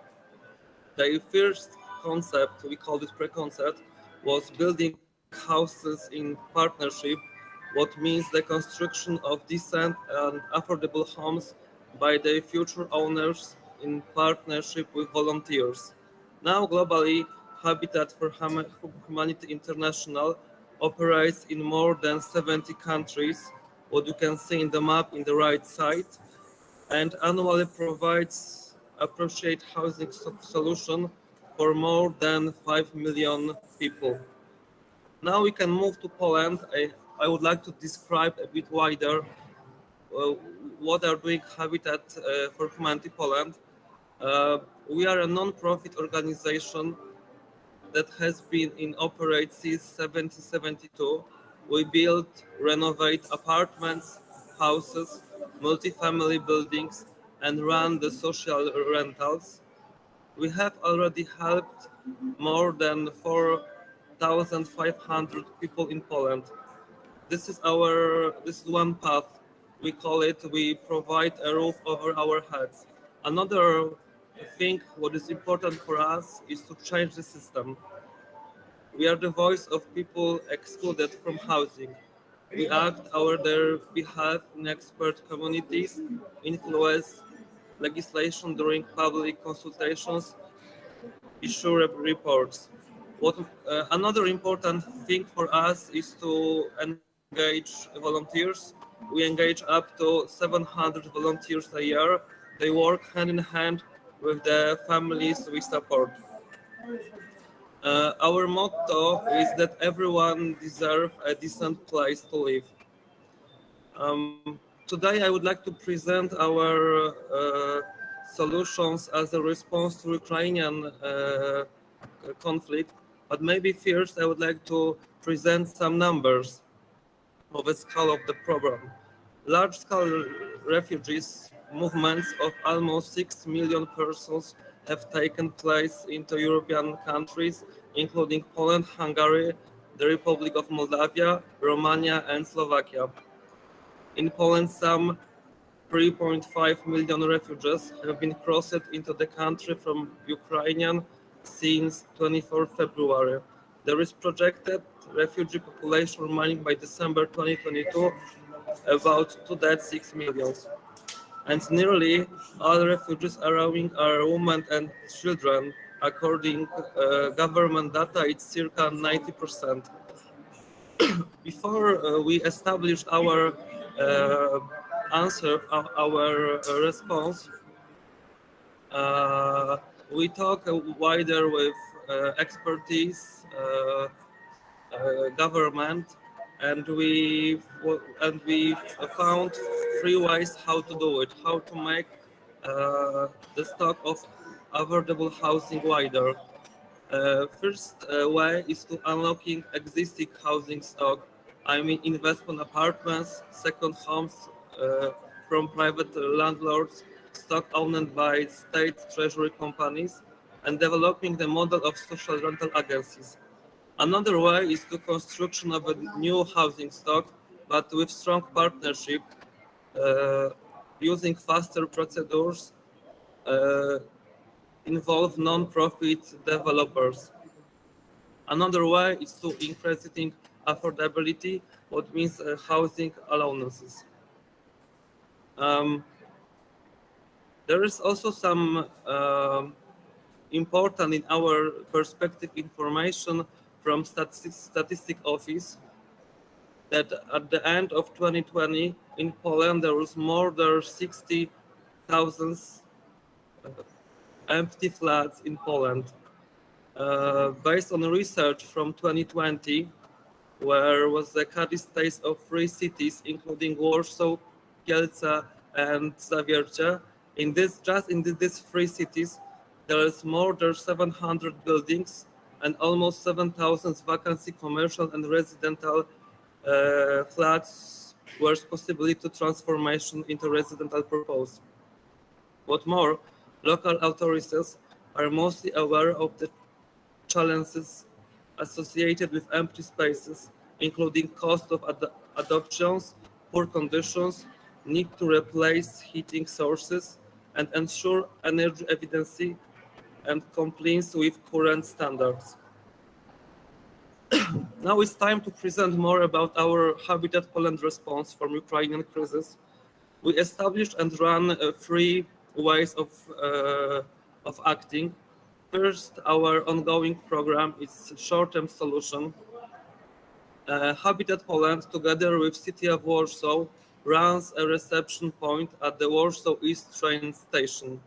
At the point, Habitat Poland connected refugees arriving from Ukraine with solidarity housing units. Warsaw householders volunteered to host refugees for free and VT by the end. In this path, we helped more than 750 people. Another smaller activity under this way, it's to secure hotel and hostel rooms to supplement the city's accommodation. And under this activity, we helped more than 450 people. This is just short-term solution for between 7 to 14 days. Another our response is our social rental. We called it mid-term solution. And the social rental program acts as a mediation agency, leasing units directly with flat owners and then renting them at affordable or subsidized rates to refugees. Habitat ensures rent are paying on time, and the flats are rented in a condition no worse than at the beginning of the lease. Habitat secured flats mostly from the private market, and for now in this path we rent more than 60 flats, and the number is rapidly increasing. This is also some model which is opportunity, there's possibility to scale for Polish municipalities. Our another response, I mean long-term solution, is a program which we called Empty Spaces. We started Empty Spaces program in 2021 in partnership with Habitat Great Britain, and a goal to develop and scale up a sustainable model of refurbishment of empty spaces to increase the affordable housing stock. Based on the cooperation with public entities like local government and state treasury companies. Under this program, we have ongoing some 4 main activities. We established and run a cross-sector group which we call Coalition. The role of Coalition is to advocacy and promotion this project. Also, we with this coalition member, we are preparing a toolkit. Toolkit will be a free book and a learning course starting from acquiring empty spaces. Then will be part about financing, designing for people with special needs, and also some tips for stakeholders about renovation process. Under this program, we are also started some pilot renovation. In 2021, we renovate 10 flats in UK and Scotland. In this year also, we renovate 6 flats in Warsaw. And now, and for the next year, we are looking for opportunity to renovate between 4 to 6 flats in Silesia district. In right side, we can see photos how looks flats renovate under this program. But in this project, it's not important to renovate just few flats, but to scale and to teach another stakeholders how to do it. And for now, we started Roadshow. Roadshow is a series of events training for NGOs, for local authorities, for experts.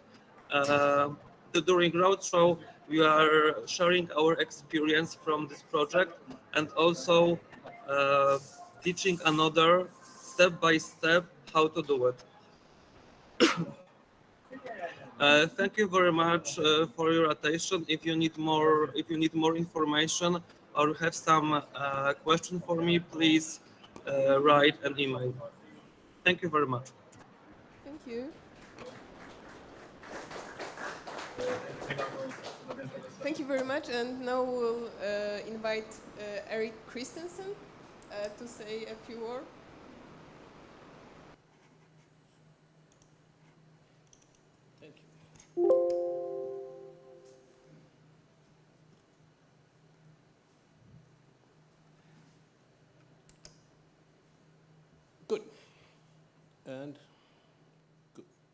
Okay. We are meeting architects. I'm just curious to know how many here are not architects? One. Okay, good. So I'm talking to an audience of architects. When I started studying 200 years ago, I asked myself what I wanted to do. I wanted to become an architect without a very specific reason. I tried to understand what can an architect do to help transform the world. That was my ambition at the time.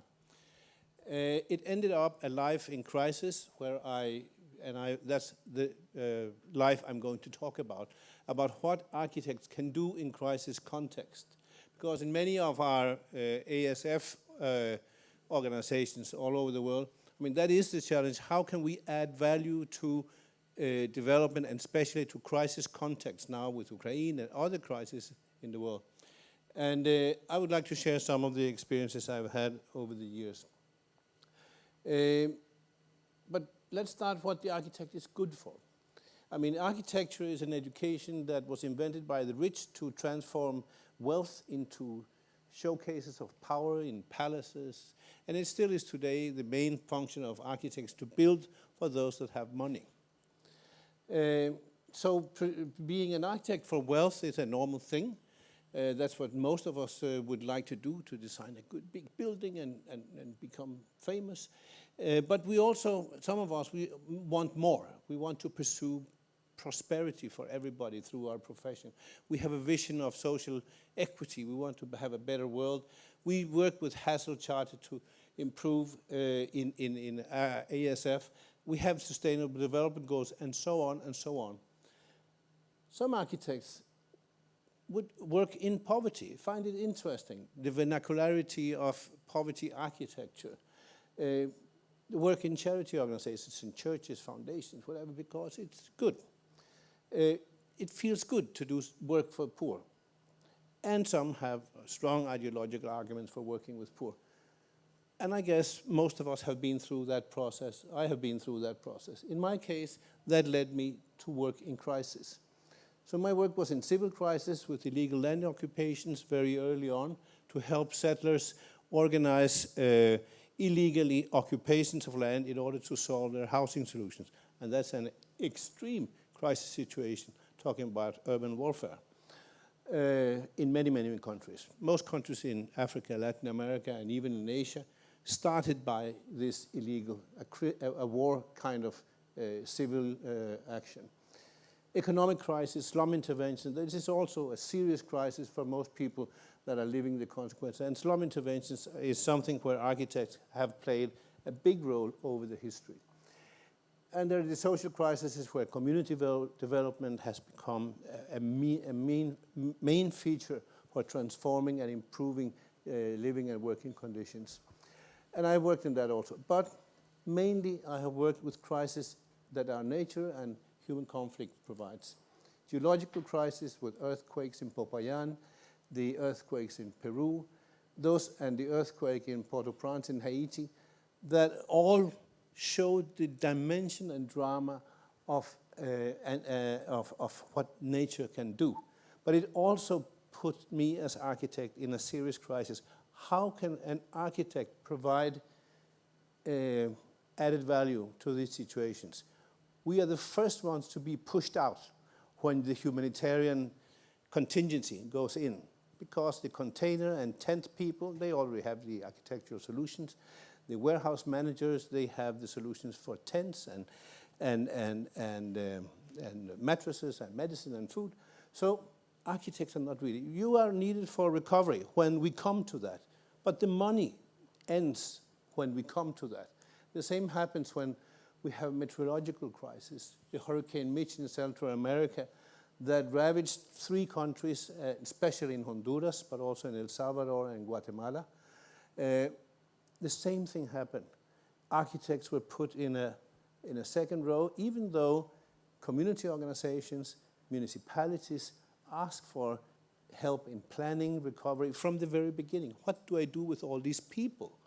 And how do I solve the intermediate solution so we can get to the permanent at one point when there is no money?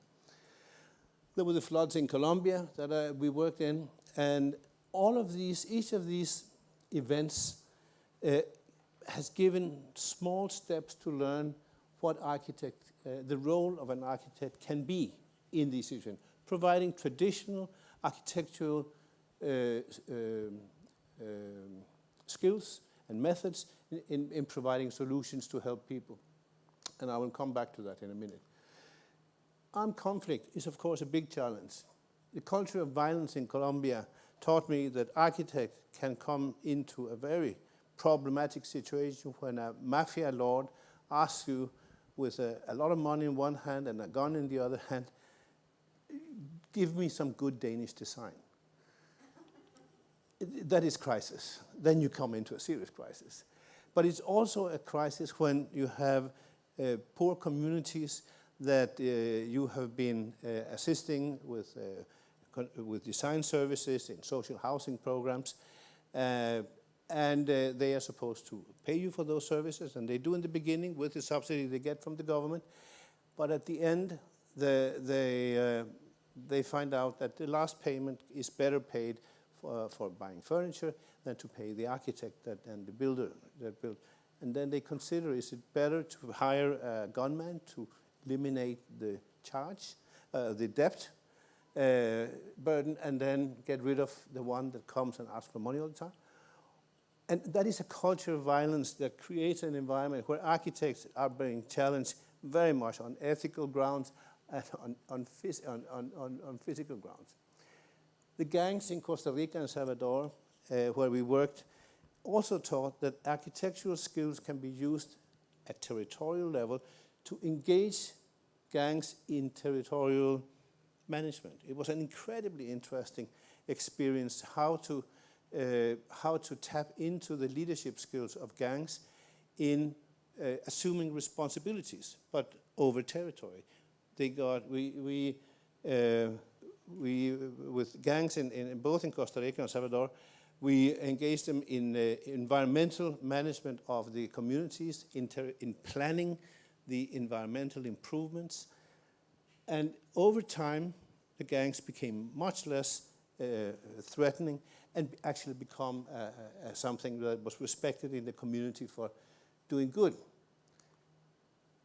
Post-war in Kosovo, there we helped creating the planning bylaws, training people to do planning, local planning, participatory planning, democratic planning at very local level. The first consolidated budget was done through traditional architectural planning exercises, and it was very satisfactory that this was actually being promoted. The favelas in Rio de Janeiro were a crisis situation where a military police intervention came into slums, huge action, and right behind the soldiers that went in and peacefully eliminated the gangs and the criminals from the biggest favelas in Rio, came a team of municipal officers coordinated by local facilitators, many of them architects, that would implement professional practices in participatory budgeting and planning of interventions right after, so in order to start a process of improvement and transformation in these favelas. An extremely successful experience, as long as it lasted, and as long as the government had the political presence in this project. The civil war in Syria provided a lot of challenges, a lot of crisis for the architect, what to do. And it was the first situation where I actually was in a living, active war situation and trying to find out what the hell I was doing there. Because there was also one of the first situations where the humanitarian community agreed on one thing: you have nothing to do here in recovery or in reconstruction until the war is over. That is not our function. Even though it was possible through negotiations and involving people from both sides to set up participatory frameworks for territorial management in a peaceful context, agreeing not to kill each other in certain areas, The humanitarian community said, this was not our role, this is not our function. Well, our function is humanitarian, not peace building, and our function is to provide food and shelters for people that are affected by the war, not to make peace. And now I'm working with AFC Denmark in Ukraine to try to develop strategies and try to find out where we as architects can provide an added value and a qualitative added value into the debate. There are many, many, many organizations that are doing fantastic jobs, but where can we add value in this process already now? So, the option for the architect as facilitator. Many architects, at least in Denmark, believe themselves as God figures. They know everything, they solve everything. They don't need to talk to anybody, they just design. I was told so by my teacher, the very first class I had, that this is actually what the architects are. But we are very good facilitators. The architectural discipline in most countries is about talking, is about creating synergies, and about drawing out information from people so that we can help creating solutions to build back better in a crisis context. For instance, the design with people. I worked with designing furniture, and we saw this example that I like very much from the Japanese architect. Industrial design. There are many, many creative designers and architects that are working in crisis context, how to produce tools, resources, solutions that help make change. And we have a field.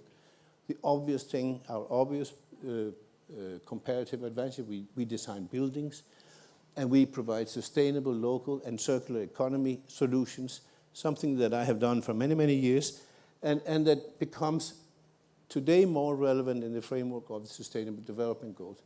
In Colombia, in Haiti after the earthquake, and in Colombia after the floods, the issue of circular economy became a topic that we discussed very much, how to provide solutions, not the containers, not the smart solutions from prefab companies, but locally produced, local material, local technology that can fit the context where in Haiti. Our skills in quality control after crisis, I bring it in because after a crisis, and many of the pictures we see with nothing more than a meter standing high, it gives many people, development professionals and humanitarian professionals, the solutions, it gives them the inspiration to say, well, let's just demolish and build something new. And in many cases, this is waste of time, resources, to even think that solutions. We as architects, we understand the urban infrastructure, we understand the nature of building together with engineers. And in Haiti, we started a big quality control after the earthquake to find out if there was anything left that was worth building on. We found out that actually more than 45% of the buildings in the most affected areas could actually be reoccupied without any major intervention. Another 25% could be fixed with a little bit of help, windows, doors, perhaps a structural support, and only the rest had to be demolished. That's a huge difference, and in budgeting reconstruction, and that is where, and we did this from the very beginning, and it helped the discussion, and that's why probably I would say that the capital still is where it is, and not a whole different place that it was suggested by many of my colleagues from the other UN agencies. In many places before, but also in the case of the Ukraine, we are talking with the ministry, we have talked with the ambassador in Denmark about the possibilities to assist in retrofitting buildings that have been damaged or that are empty into new use. In Syria, it was a discussion that never really prospered. There were many, many, many empty buildings that were occupied by refugees, but never were supported, unfortunately. The government didn't want that. But it's something that we're discussing now. So design with people is something that is where we can facilitate change. The area where I have worked the most is in planning, local planning with communities, in developing essential infrastructure with communities in Costa Rica and many other cases, both in crisis context like Kosovo, in Syria, but also in regular crisis settings like in the favelas in Brazil and so on. And one thing that we also have found is how to work transforming the territory for economic recovery. It's probably one of the most important issues that where we can add value into crisis context. We did that in El Salvador after the civil warfare in the battered communities.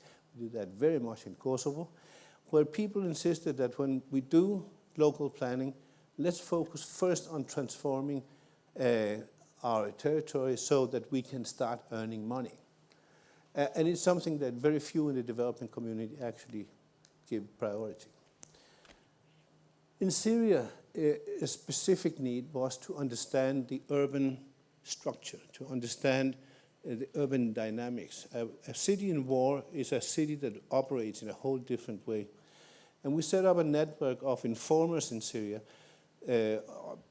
of professionals in cities like Aleppo, like Homs, and in Damascus, and areas in Damascus, that could provide information to give a mapping of social infrastructure, of physical infrastructure, and of where the needs were, so that the humanitarian aid could be better focused on delivering the supply where it was needed, and not providing random supplies as it was in the beginning, especially.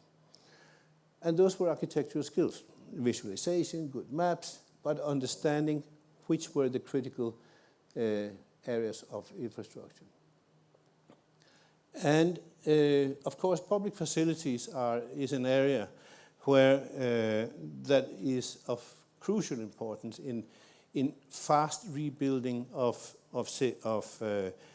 crisis territories. We have seen some examples on health and other, where public facilities are critical for the functioning of cities after, during and after a situation. And it's here, I believe, ASF also has a big possible mission to do, especially in cities, small cities, cities in the outskirts of the big cities that do not get public attention, that do not get all the support from a big administrative infrastructure that you would have in the bigger cities. And policy issues that I have worked with and that are easily also very important, where we can provide inputs, deal with all the issues related to land and property, critical issue, and always a critical issue. Training. We have seen some great examples in Kosovo, in Costa Rica, and in Brazil. We spend a lot of time developing training material, and much more than any other intervention. I believe training is probably the most impactful contribution we could do. And one thing I think, I believe that architects do or can understand is how the territorial conflicts affect the dynamic in a locality. In Jordan, we understood how the refugee crisis generated a situation, a new economic situation, where Jordan local population were expelled by dynamic Syrian refugees that came in and simply took over the local economy. And understanding that was fundamental to understand how to intervene physically in that area. We've done the same in Brazil, and I could continue with some cases in Brazil, but I don't have time. And very important, the need to enable people, public-private partnership frameworks. That has been a fundamental in everything. And I think this is the last slide, so I'm finished in a minute. And that is one of the essence and the conclusion of what I would say is my life, is the big secret of crisis. It's collaborate, to listen, learn, debate, conduce processes, and give value to people's efforts, to help give visibility what people are doing, to partner with everybody, public, private, social actors, sometimes even with the enemy in war situations, like in Syria, for instance, may be necessary and helpful. To focus professionally on added value as architect planner, and that may seem stupid to say, but very often our discipline doesn't find outlet in these crisis discussions. But we do have many contributions we can do, not only methodological, but also in coming up with ideas and solutions, as I have mentioned. Co-create. The reality is that 90%, and we all know that, 90% of the world is done without any technical assistance. And it's probably a big number. 10% does have some technical assistance. I would say in crisis context, 99% is people solve issues by themselves. And in 1%, we are fortunate enough to be able to help people. And that is important to know. We have a huge area, and there's a lot of existing knowledge and creativity that is not being harnessed, that is not being guided and supported in a creative way, and that's where we can come in as architects.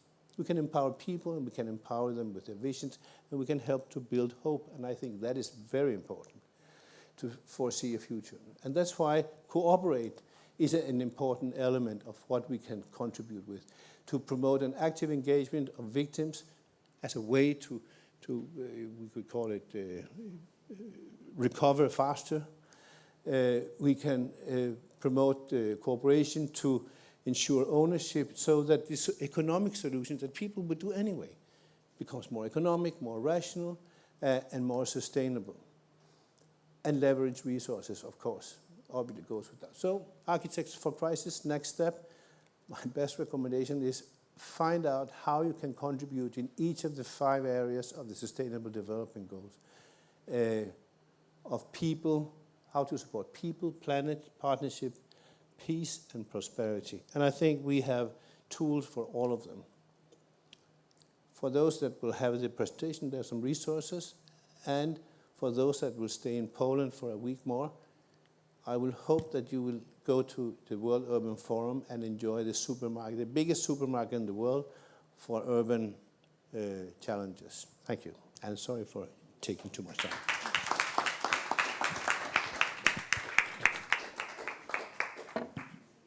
Thank you so much, Eric.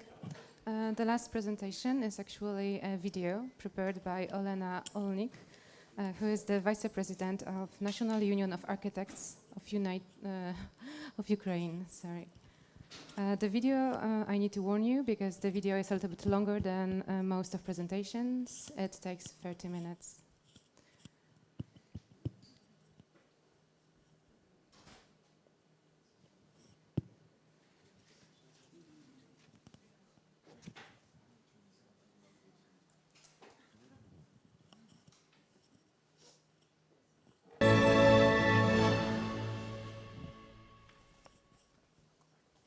Dzień dobry Państwu. Bardzo wszystkich serdecznie witam na pierwszym wykładzie z cyklu Otwarte wykłady Visiting Professors Wydziału Architektury Politechniki Krakowskiej. Bardzo jest nam miło Państwa widzieć, szanowne grono profesorskie, studentów, gości dzisiaj na naszym spotkaniu. Bardzo się cieszę, bo zaczynamy fenomenalnie od wykładu pani profesor Oleny Olejnik, która spędziła z nami ten semestr, no niestety już wyjeżdża, ale od marca z naszymi studentami pracowała i już oddaję głos. Pani profesor pracuje w Kijowie Akademii Sztuk Pięknych. Akademii Sztuk Pięknych. Jest również świetnym architektem, urbanistą. Zajmuje się również konserwacją zabytków. Jest działaczem zarówno organizacji narodowych, ukraińskich, Stowarzyszenia Architektów, jak też międzynarodowych stowarzyszeń i organizacji architektonicznych. Także autorem kilkudziesięciu projektów urbanistycznych. Okay, I'm sorry, but it seems that this video is not in English, so there has been some kind of misunderstanding. We will try to get the right one and upload it at the website. So it seems that this is the end of our conference. Thank you so much for joining us. Thank you.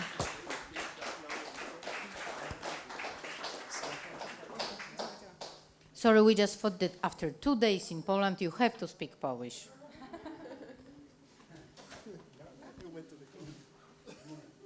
Dobrze, dziękuję. Już skończymy.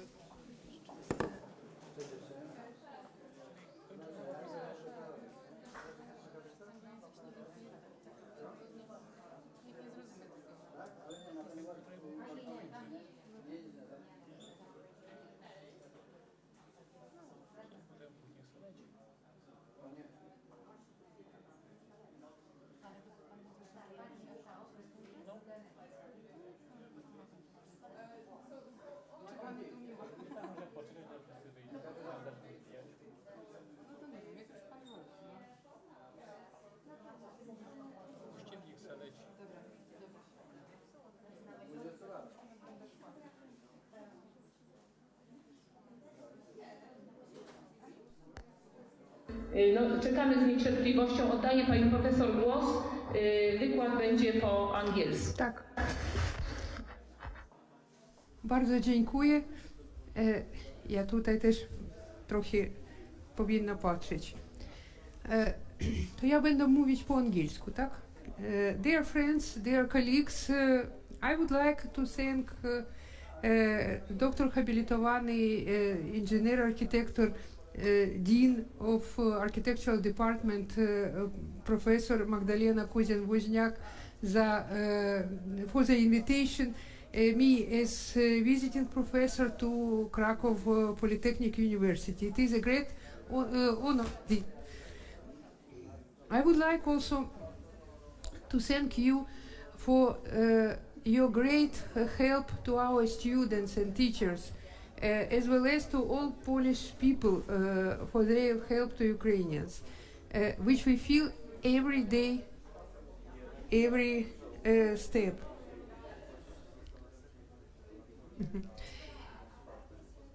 We regard our collaboration with Krakow Polytechnic University as another step towards a united Europe in our progress on the path of democracy, and an expression of your readiness to do education and work together.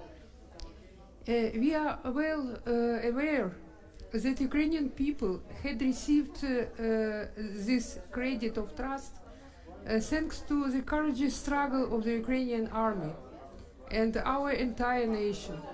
As you know, Ukraine has resisted Russia's unhumanly aggression for 85 days. For 85 days now, we have defended the freedom of the whole Europe. But the open face of this war is but a continuation of more than a century of purposeful destruction by Russia of all things Ukrainian. Throughout the 20th century, first the Soviet Union and then Russia continuously destroyed Ukraine's original architecture as part of their policy of extermination of the entire Ukrainian nation. In the 1930s, up to 10 million Ukrainian people died or were forcibly resettled in the Holodomor artificial famine engineering by the Soviet authorities. During the same period, a large number of Ukrainian architectural monuments of the 13th, 18th centuries, among them unique churches of the Baroque era, more than 300 in Kiev alone, were ruthlessly destroyed in the campaign of establishing a new communist identity. During World War II, the retreating Soviet army blew up and destroyed downtown Kiev. Sorry, it is not. Destroyed downtown Kiev, including the most notable residential buildings, the Assumption Cathedral of the Kiev Caves Monastery, and other landmarks. This is without the ruination inflicted by Nazi Germany. Post-war renovation, which was soon replaced by faceless panel construction, continued until the 1980s. After gaining independence in 1991, Ukrainian architects who had finally began to build their own country met with a new intensification of the hybrid war with Russia, which never resigned itself to the idea of an independent democratic Ukraine. Since 2014, this war has turned into an open occupation of Crimea and Donbass, and now into a terrible invasion and war throughout Ukraine. In the almost 3 months of the war, more than 10,000 civilians have been killed, including several hundred children. A quarter of the country's population, more than 10 million, were forced to abandon their homes. More than 4 million of them moved to the European Union. Almost 1,300 multi-story residential buildings, 70 schools, more than 50 kindergartens and 20 hospitals were destroyed in Kharkiv only. Several other large cities are in shambles. In Mariupol, for example, 90% of housing was damaged, whole of which cannot be restored. Europe has not seen destruction and refugee crisis on this scale since World War II.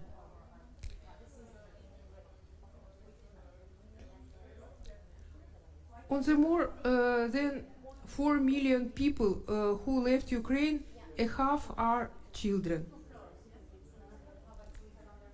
Many families are divided because of the war, because men have remained in Ukraine to fight. In addition, about 7 million people have become internally displaced and are also facing difficulties. The war situation is for hundreds and thousands of people who remain in combat zones, including some 100,000 in Mariupol.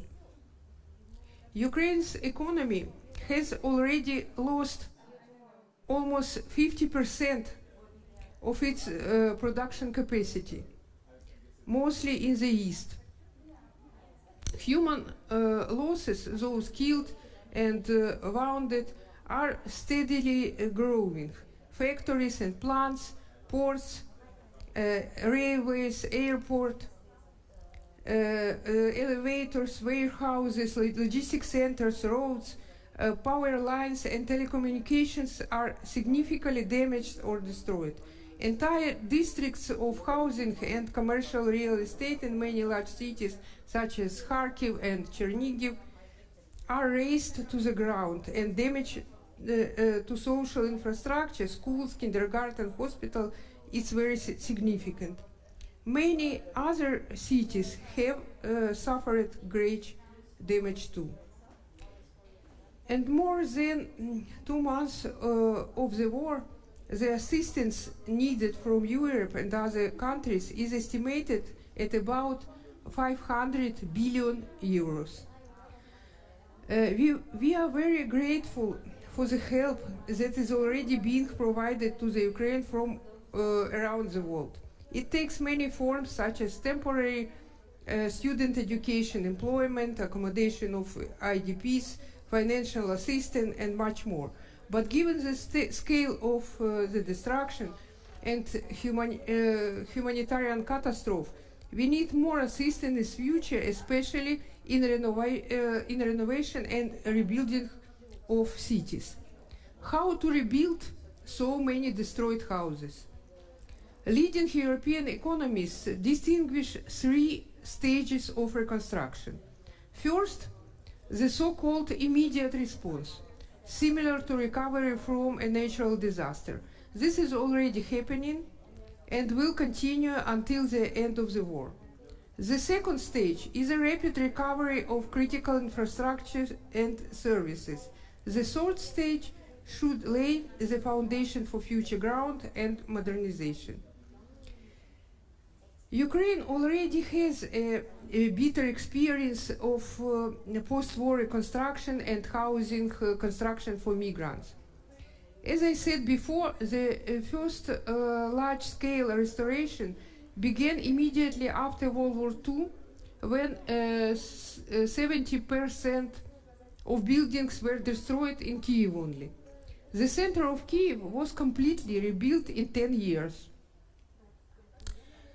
Then, until to the end of 80s, Ukraine completed and rebuilt cities destroyed in World War II. Prefabricated houses, which allowed the construction of economic buildings at a rapid pace, then came to the aid. Later, in 1986, the Chernobyl disaster forced thousands of people to become displaced. Then, in a short time, the task to relocate a large number of people from the affected area was solved. A lot of work was done in a very short time. The basic principles of that work were as follows. Building of new settlements has to be based on an urban conception for each one. Creation of complex project groups that work on the construction cities until their completion is necessary. Simplification of technology and sequence of urban planning schemes. Control over social context. Use of standard project of housing, school, kindergartens, shops, communal construction, engineering objects. But now the destruction of our cities is moreover brutal and powerful. Therefore, after this war, we will not only talk about the reconstruction of affordable housing, but again about the new accelerated construction of cheap mass housing to resettle people who have lost their homes. In our opinion, post-war construction will consist of several stages and direction. At first, detailed inspection of the damaged housing, load-bearing structure, engineering networks in terms of their suitability for further operation. This work should be carried out in a short time under the guidance of experienced engineers and architects. If the house has minor damage, it is possible to reconstruct it with the obligatory replacement of engineering equipment. Windows, insulation of facades, creation of public spaces, superstructure, or extension of balconies. This should be a comprehensive reconstruction with the surrounding area. If the house is damaged in such a way that it cannot be restored, then the question of its alternative replacement arises. Hundreds of thousands of families will need new housing after the victory. The rapid provision of housing for those in dire need will obviously be addressed through the technology of prefabricated modular construction of temporary structures from block containers or from linear and flat prefabricated elements, or from a combination of both. But at the same time, we need to address the problems of building more long-term and comfortable housing. Let us see some example of reconstruction of existing object from foreign practice before. This is a reconstruction of former soup factory in Brussels. Social housing, Savonnier, Heymans, 6,500 square meters, includes studios, 1 to 6 bedroom apartments, loft, duplexes, and maisonettes.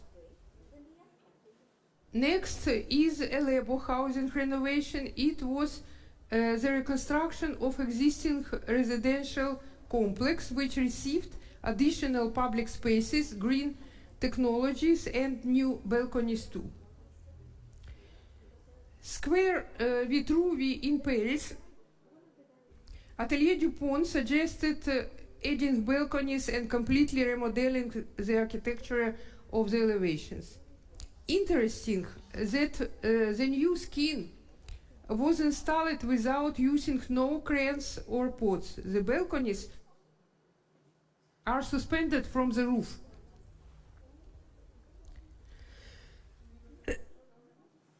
Various methods of reconstruction of prefabricated houses are used in Germany.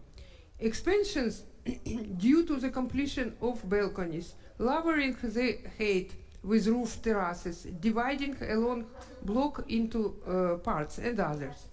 So, the methods of reconstruction of residential buildings can include changing the constructive scheme or not, changing the construction volume by extension, changing of the plan dimensions, changing the appearance of elevations by balconies or elevation systems. There are already very specific proposals from Ukrainian engineers for rapid repair of destroyed panel of frame monolithic housing. Interesting idea to add some to ruined building by the similar block. And other proposal, also very interesting, is was made for Mykolaiv city administration after its ruination. This is a redesign and reconstruction of building with no changing its volume.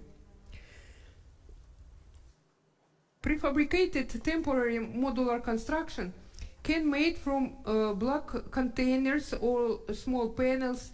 Then it matters only the presence of modules, the speed of assembly and disassembly, and the possibility of reusability. Ukrainian architects propose various types of temporary housing. Here is proposal by architect Slava Balbek called Dignity No Matter What,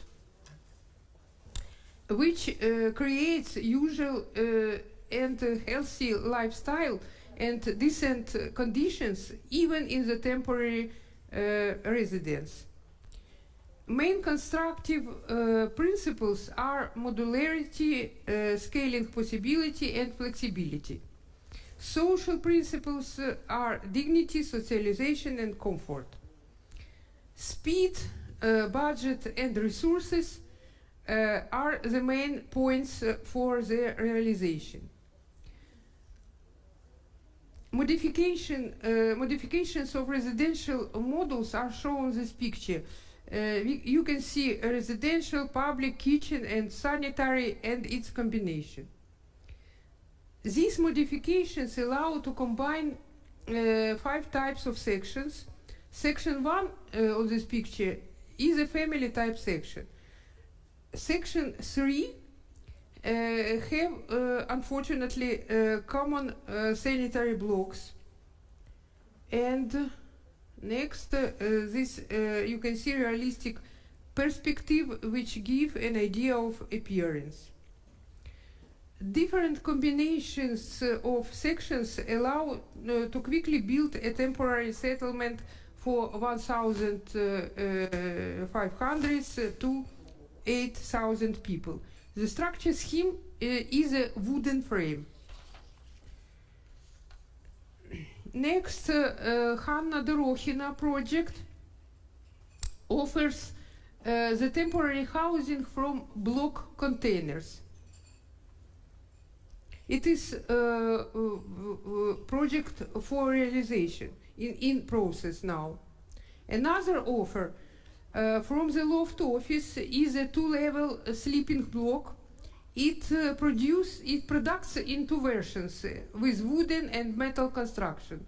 Also now is in realization. You can see on factory in process of realization. Another type of modular folding housing offers the card studio from Odessa. Their units are simple, made from local available materials, partially recycled. They do not need to attract special vehicles. Authors promise minimum energy consumption and minimum emissions into the environment. And this temporary housing may transform in 5-10 years into country hotels of holiday village category. Next, Dmytro Aranchi, architects, presents universal multifunctional blocks for housing, mobile offices, and public institutions. Such modular elements have three ways for further use: reuse of modules for other functions, reuse of component modules for other needs, and redesign of materials and elements. All of these pathways correspond to the concept of cradle to cradle. The prefabricated construction industry takes many forms, from the production of small-sized flat elements of factory production to large-scale volumetric blocks of full factory readiness. One of the main requirements for the design of industrial construction is modularity, which in turn requires the use of methods of unification and standardization of design solutions at all stages of design. Repeatability of building elements is a necessary condition for the application of industrial method in construction, which is especially effective for mass housing. Panel construction technologies are widely used throughout the world to this day, especially for the construction of mass housing. You can see examples from Sweden, Austria, Swiss, and others. The simplest, well-established technology in the world is large panel housing. The dimensions of cassette or bench products are well suited for the parameters of social apartments. But creating a project of apartments with flexible planning with standardized areas of social housing is not relevant. The location of the construction site, its proximity to existing cities and jobs, as well as availability of infrastructure, will have a great importance. Variability and types of elements must be determined by calculation. It is possible to erect quickly both volume blocks, block buildings and a large panel with application of volume blocks and only large panel. Constructive and planning system Nove Misto, offered by architect Arkady Peker, proposed options for combining different types of block section, 9 and 4-5 story. Types of public buildings and housing that can be built from prefabricated units are very different. House building plans will necessary for the construction of such mass housing. Existing high-capacity house building plants remain now almost only in Kyiv, but the main volumes of construction will be in the center, south, and east of Ukraine. It seems that today the most efficient are low-capacity plants, 100,000 square meters of area per year, which can be located within a few hours of transport accessibility from potential construction cities. To equip these plants, we'll need the help of foreign companies specializing in the development, manufacturing, and supply of relevant technological equipment. It is also possible to adapt factories of reinforced concrete structures. Options of arrangement of sections of such panel houses are very different. The cassette principle embedded in the formwork design demonstrates a number of advantages. Technologically simple and labor-intensive production process. The quality of the surface of both sides of the products, identical to the quality of the formwork surface, and therefore it is possible to use it for the construction of wall and doors. Compactness of a design in combination with high productivity. Possibility of processing of concrete with various characteristics thanks to use of highly objective system of consolidation. Low energy consumption due to the optimal use of hydration heat in the process of hardening concrete and the possibility of efficient heating of the formwork without excessive heat loss. So, the requirement for implementation this system are following: to adopt a state program that will provide financing for design and construction works, allocation of land for mass construction, determine necessary production capacity and regions of their location, involve foreign companies specializing in the development, manufacturing, and supply of technological equipment, develop a series of residential buildings for use with the latest achievements in energy saving. In parallel, to adjust the master plans of cities with the allocation of cities for mass construction, design and build external networks, road infrastructure in areas with mass construction, conduct inspections of damaged buildings to determine the possibility of their reconstruction, develop reconstruction projects based on modern technologies, conduct authorial and technical supervision. So, conclusions. First, design decisions should be universal.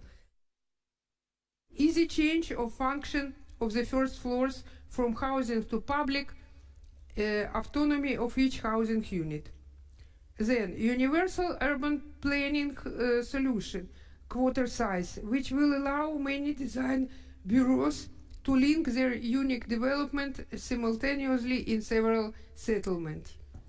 Temporary construction should be integrated into city life. In mass housing for migrants should be a mandatory share of hostels, dormitories for students, townhouses, public buildings, and housing for sale. A variety of typologies and at a discount when buying with government support. Only the mixing and coexistence of different layers of society together produce a sustainable community. The effective population density of the city starts from 1,000 to 2,000 people per square kilometer. The lower the density, the lower the likelihood of high quality and sustainable public transport. Mass housing for migrants is first and foremost an opportunity for existing cities, not their problem. Ukrainian architects are ready to generate brave ideas to implementation, and we invite you to collaborate with us in the process of renovation of our cities. Thank you for your invitation. Slava Ukraini!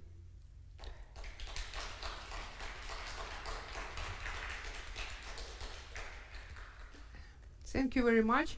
I would like that just today we have online meeting with French Architects in Emergency, this firm which help countries after disaster, after catastrophe, and we begin to collaborate strategy. What we can to do? Nobody knows, nobody, really. If our presidents said to Sweden architects, let's rebuild our country together, it doesn't mean nothing, because the Sweden architects also don't know from where is beginning, from what we need to begin. So we try to make this strategy. It's the first step, and step by step, I'm sure we rebuild and renovate our country, and Ukraine will be better and flourishing country. Thank you very much. Let's work together.